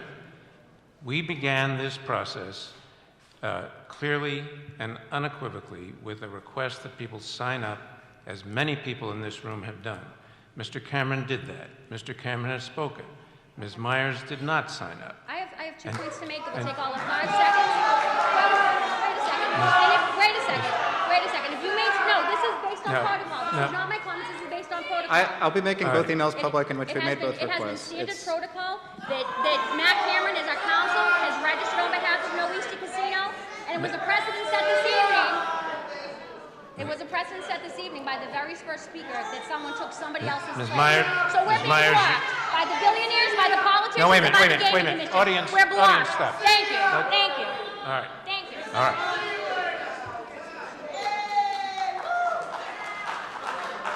All right. Maureen White?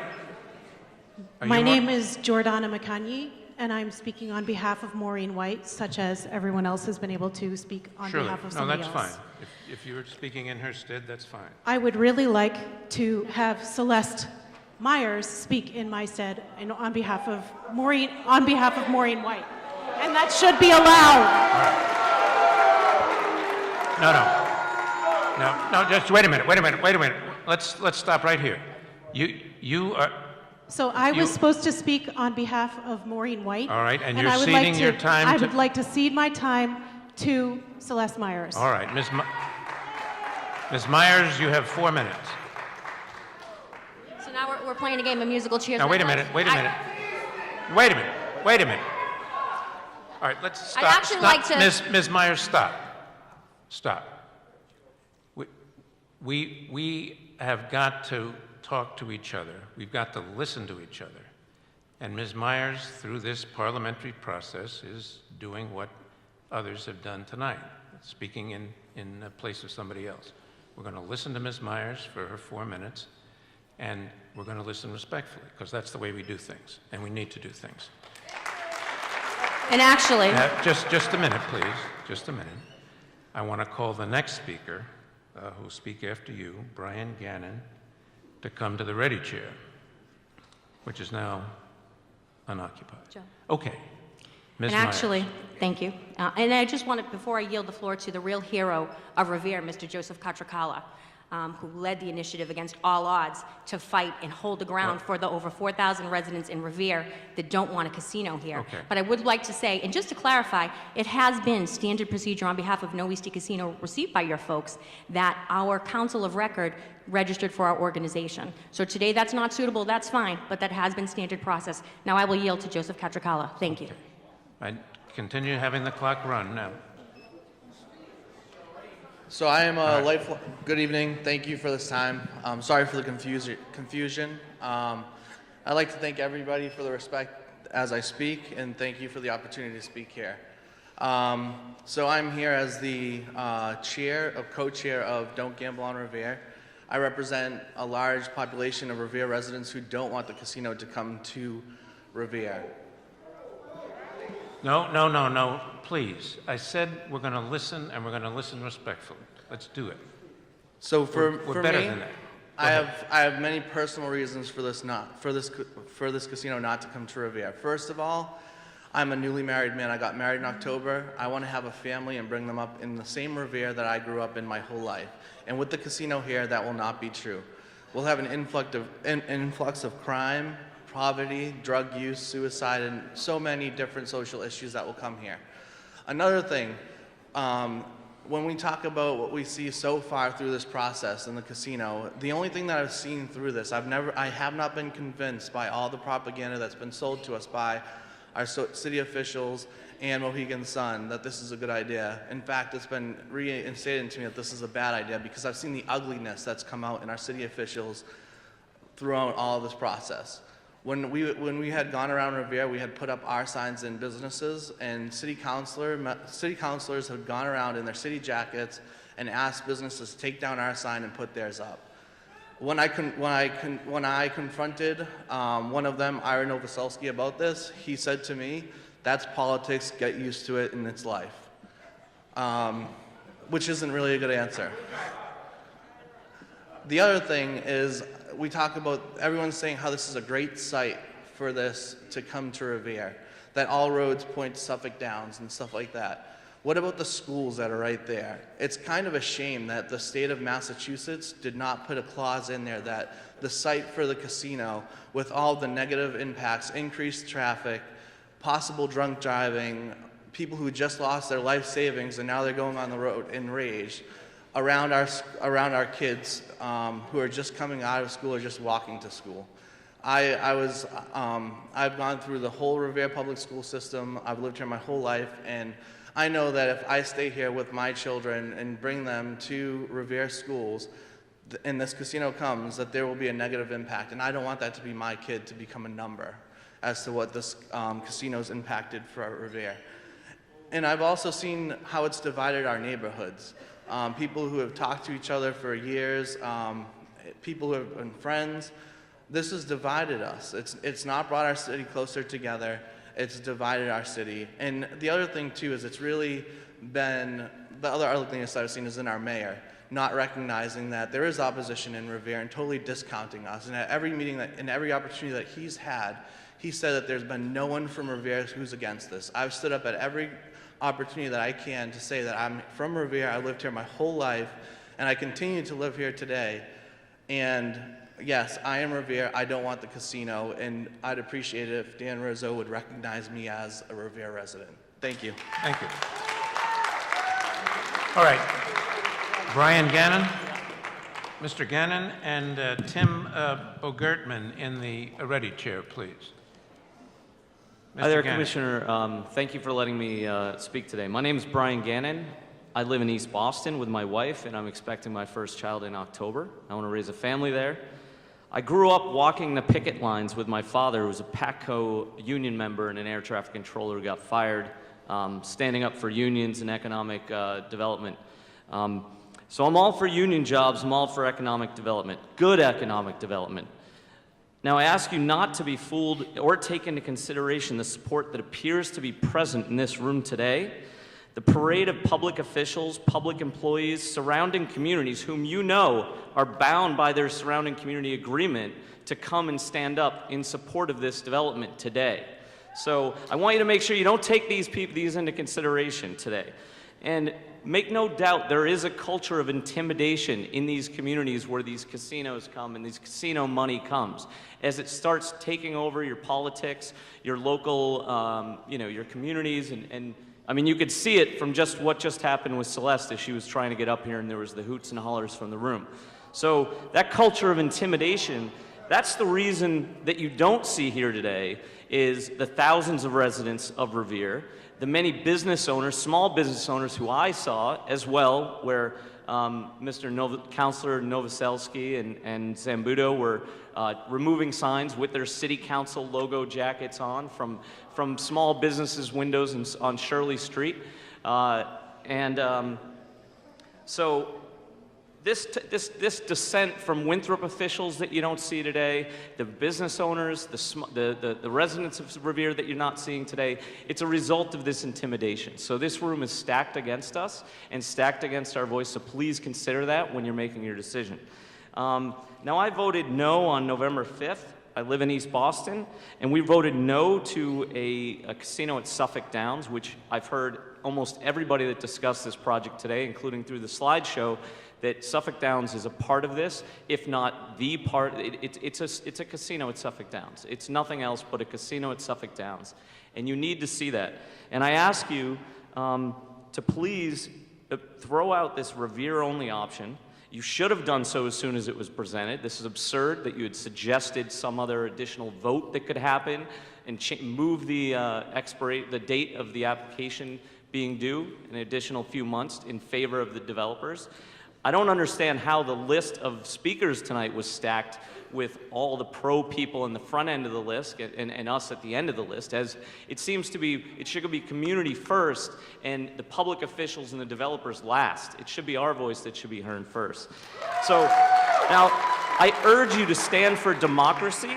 I urge you to recognize the vote that 14 out of 15 precincts in East Boston voted no on this proposal at Suffolk Downs. And I urge you to recognize that this proposal is a far-fetched stretch of the law that would undermine our Commonwealth's democratic process. So please do not allow this project to move forward in Revere, because this is a Suffolk Downs casino all the way, and we voted no. Thank you. All right, thank you, sir.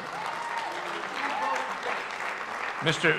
Bogertman and Matthew Neve in the ready chair, please. Hello, Commissioners. Thank you for your time today. My name is Pastor Tim Bogerman. I work here in Revere as a pastor, and I live here in Revere as well. I was involved in the anti-casino efforts that were happening here in Revere, and I stand here today representing those who fought and also representing the group, the Friends of Revere. This group is a group of clergy that came together to stand in opposition against the casino. We had pastors, we had priests, rabbis, and imams who were with us in this issue. While we would be different in a lot of issues, we came together on this issue and stood together as one. There's a lot we could say about the campaign, but I'll make 3 points to you today to think about and consider as you deliberate together. The first is this was a significant campaign where we were significantly outspent. It's clear that Mohegan Sun had a lot of money. $600,000 to $12,000 was the difference. This is a grassroots campaign where money was raised between us for our friends, family, people in Revere, and others who supported us in this effort. And this effort was supported by us by raising our own money to fight against this issue. You could say that's politics, but we want to point out that we were going up against a very powerful corporation. Secondly, we want to point out the election results. Yes, Revere did vote yes. However, there was a 37% no vote. That is no small number. Compare that to Everett. That is 2.5 times the no vote in Everett. And it's important to notice that, 25 points more than the Everett no votes. We have an opposition in Revere. We are a minority, but we exist, and we are here, and we voted. You want evidence people in Revere are against this? Look at the election. 37% said no. Finally, to point out as well, I want to point out that we are a divided community. We're divided on this issue, and we experienced this throughout the campaign. There were many people we talked to, people I marched with, talked to, and cared about in this campaign that were against this issue. They were there, they exist, and they care about this, and they said no. We have been divided, and anyone who tells you otherwise is selling you something, because we disagree on this issue. We need to be reunited, and that cannot happen until this process is over. We stand against this for those of us who fought in this campaign. In closing, I'd like to point out this issue, that while we as clergy stood against the leadership in our city, we still do care about our leaders. We believe that Mayor Rizzo and others significantly, deeply do think they're doing the right thing on this issue. Don't believe they're trying to pull tricks. We think they really believe in this issue. But we also disagree with them on the issue itself. But in the long run, it's not them fully that we finally hold accountable. It is the leaders that brought this into the state. Those like Deval Patrick, who care about liberals and is a liberal and cares about the poor, who brought this to us as an issue and had divided us. We put Revere against East Boston, Revere against Everett, Revere neighbors against each other. We should not be standing here arguing with each other, booing each other, yelling at each other. We should be caring about the issues in the city and coming together. And because of that issue, and because we care about that issue, and we love this city, and what we love this state, we therefore, and I therefore, say that we support the repeal efforts. And the only way to fight this is to repeal it out of the state. And I thank the SJC for putting this on the ballot, and we look forward to vote on it in November. Thank you very much. Thank you very much.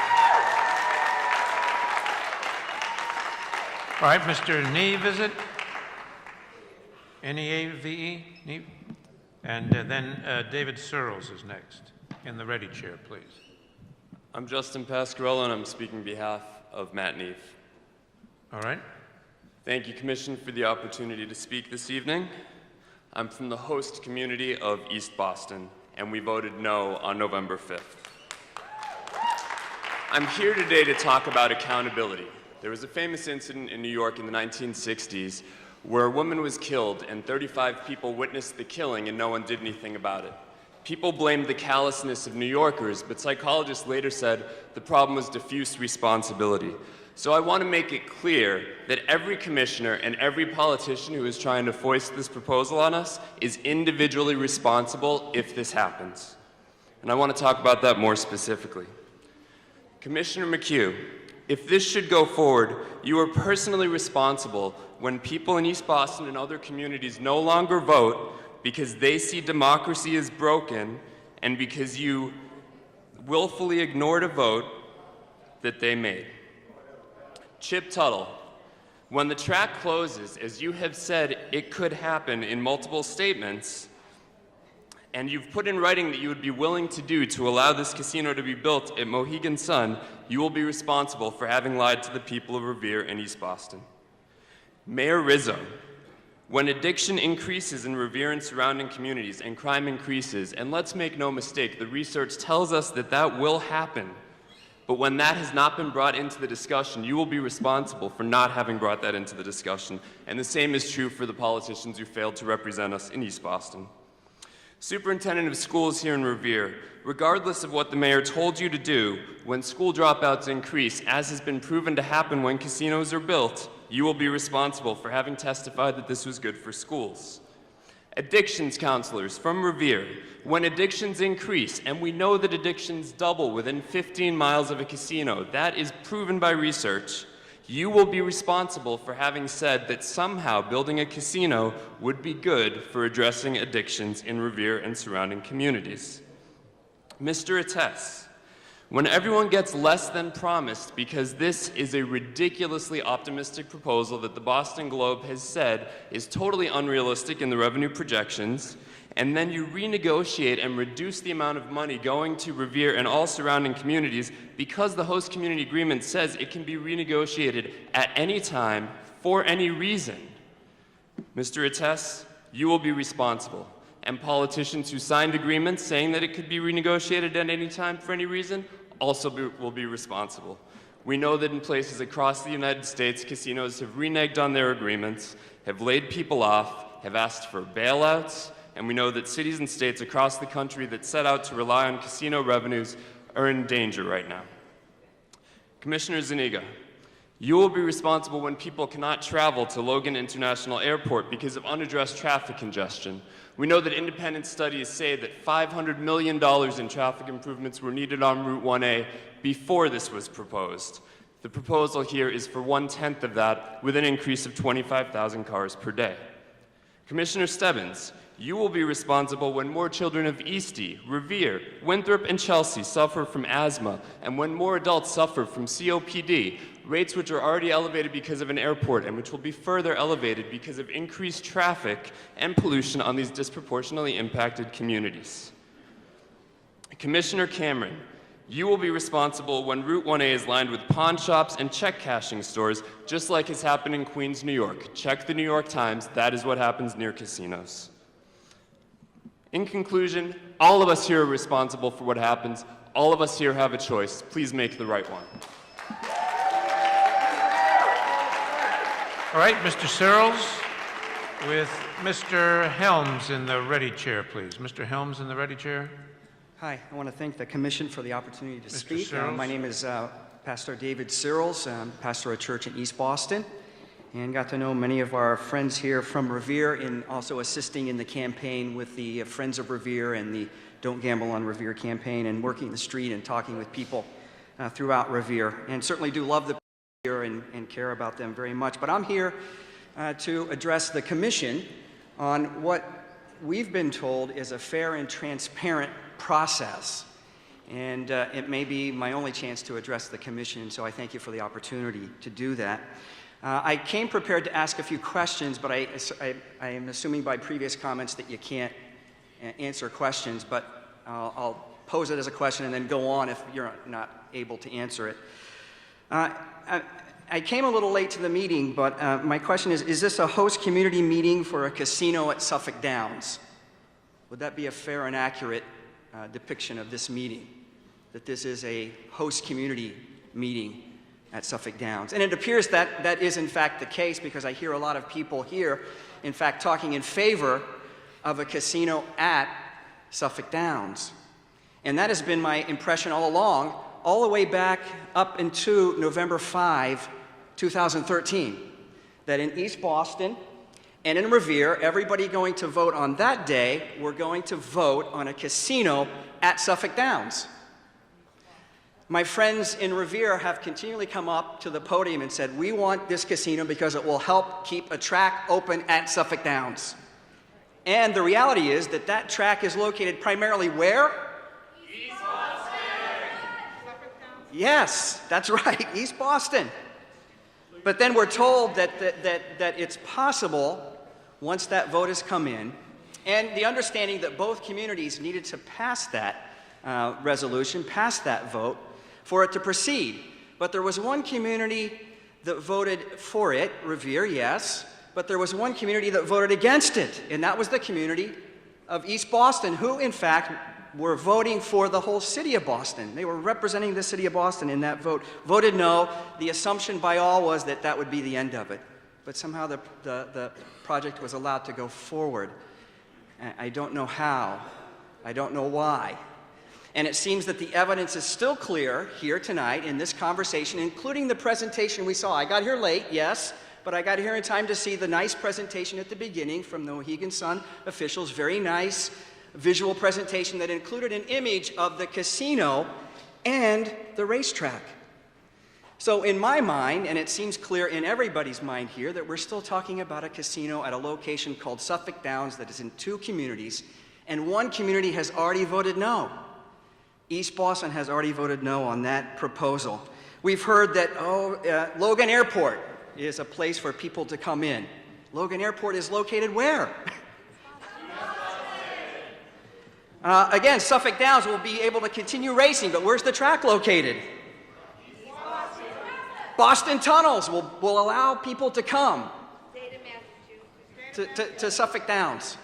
Boston Tunnels. Boston Tunnels will allow these people to come. And so it seems to me very clear that this has always been about a casino at Suffolk Downs, and one community has already voted. It is the opportunity for this commission to make this, in fact, fair and transparent. fair and transparent in supporting a community that has already voted against this proposal.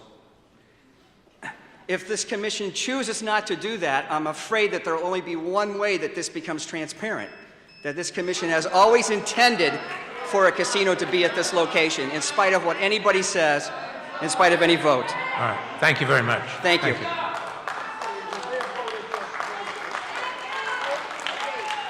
All right. Hello, Commissioners. Thank you. Mr. Helms? Yes, sir. And Robert Merowitz in the ready chair, please. Yes. Mr. Helms. Yes, thank you for letting me speak, ladies and gentlemen.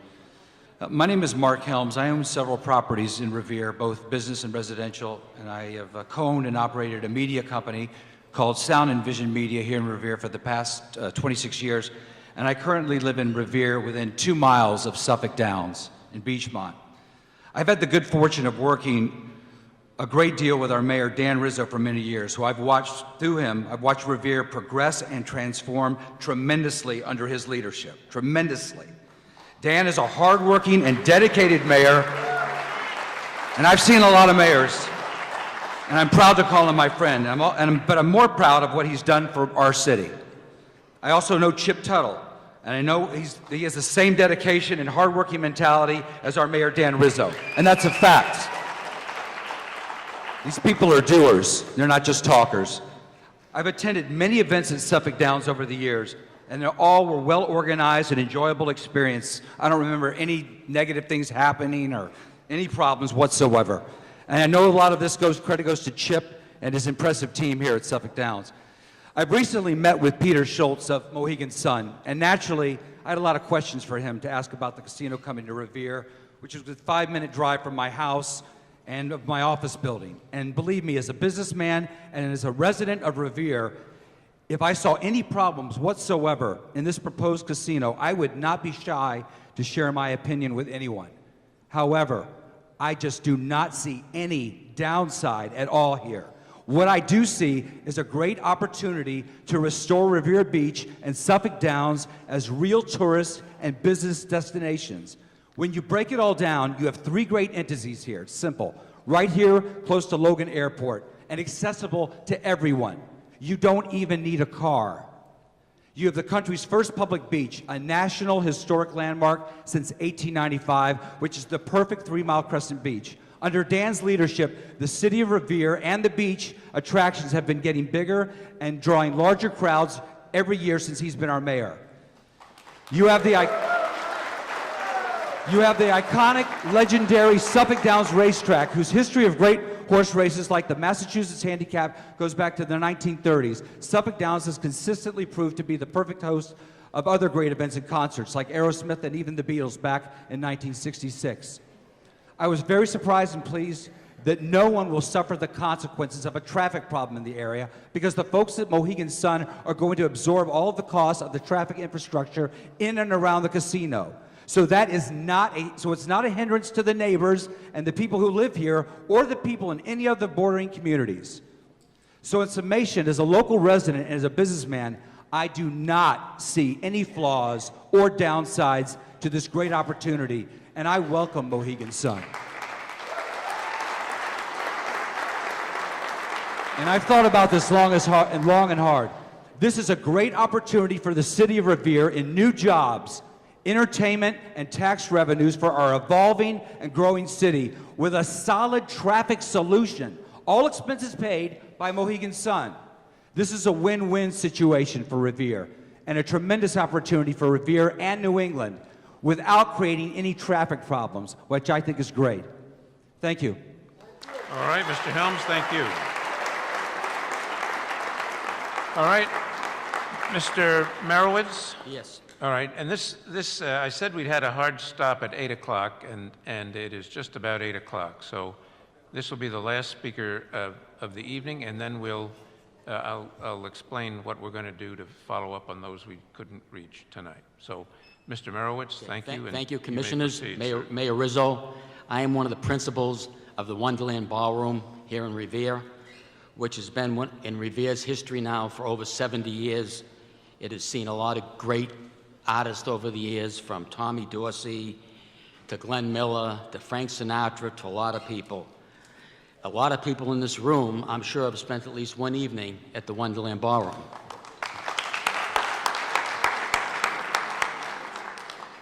But the property is very tired. We've been working with the city of Revere for a couple of years now to redevelop the Wonderland site.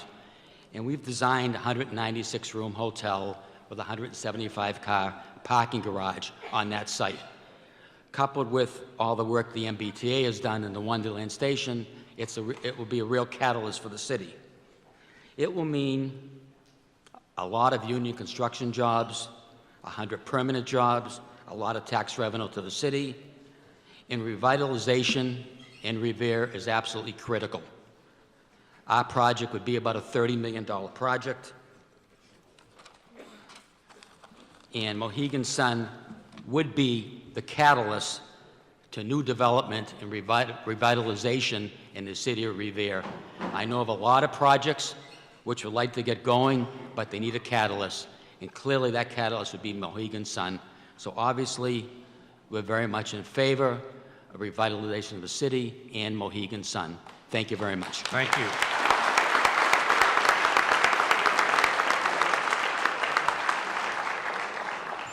All right, as I said, it's now 8 o'clock, so we're going to stop as we advertised that we would.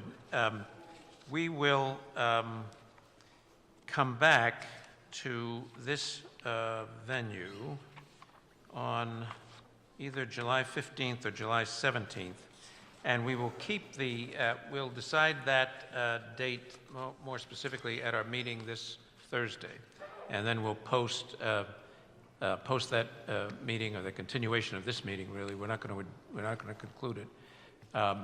And we will keep the same list in the same order so that the people that we didn't meet tonight will have an opportunity to talk, because we want to hear what you have to say as well. And then, as I said, we'll have one final meeting in August when we'll close the meeting. So thank you all very much for your participation, and we'll look forward to seeing you in July.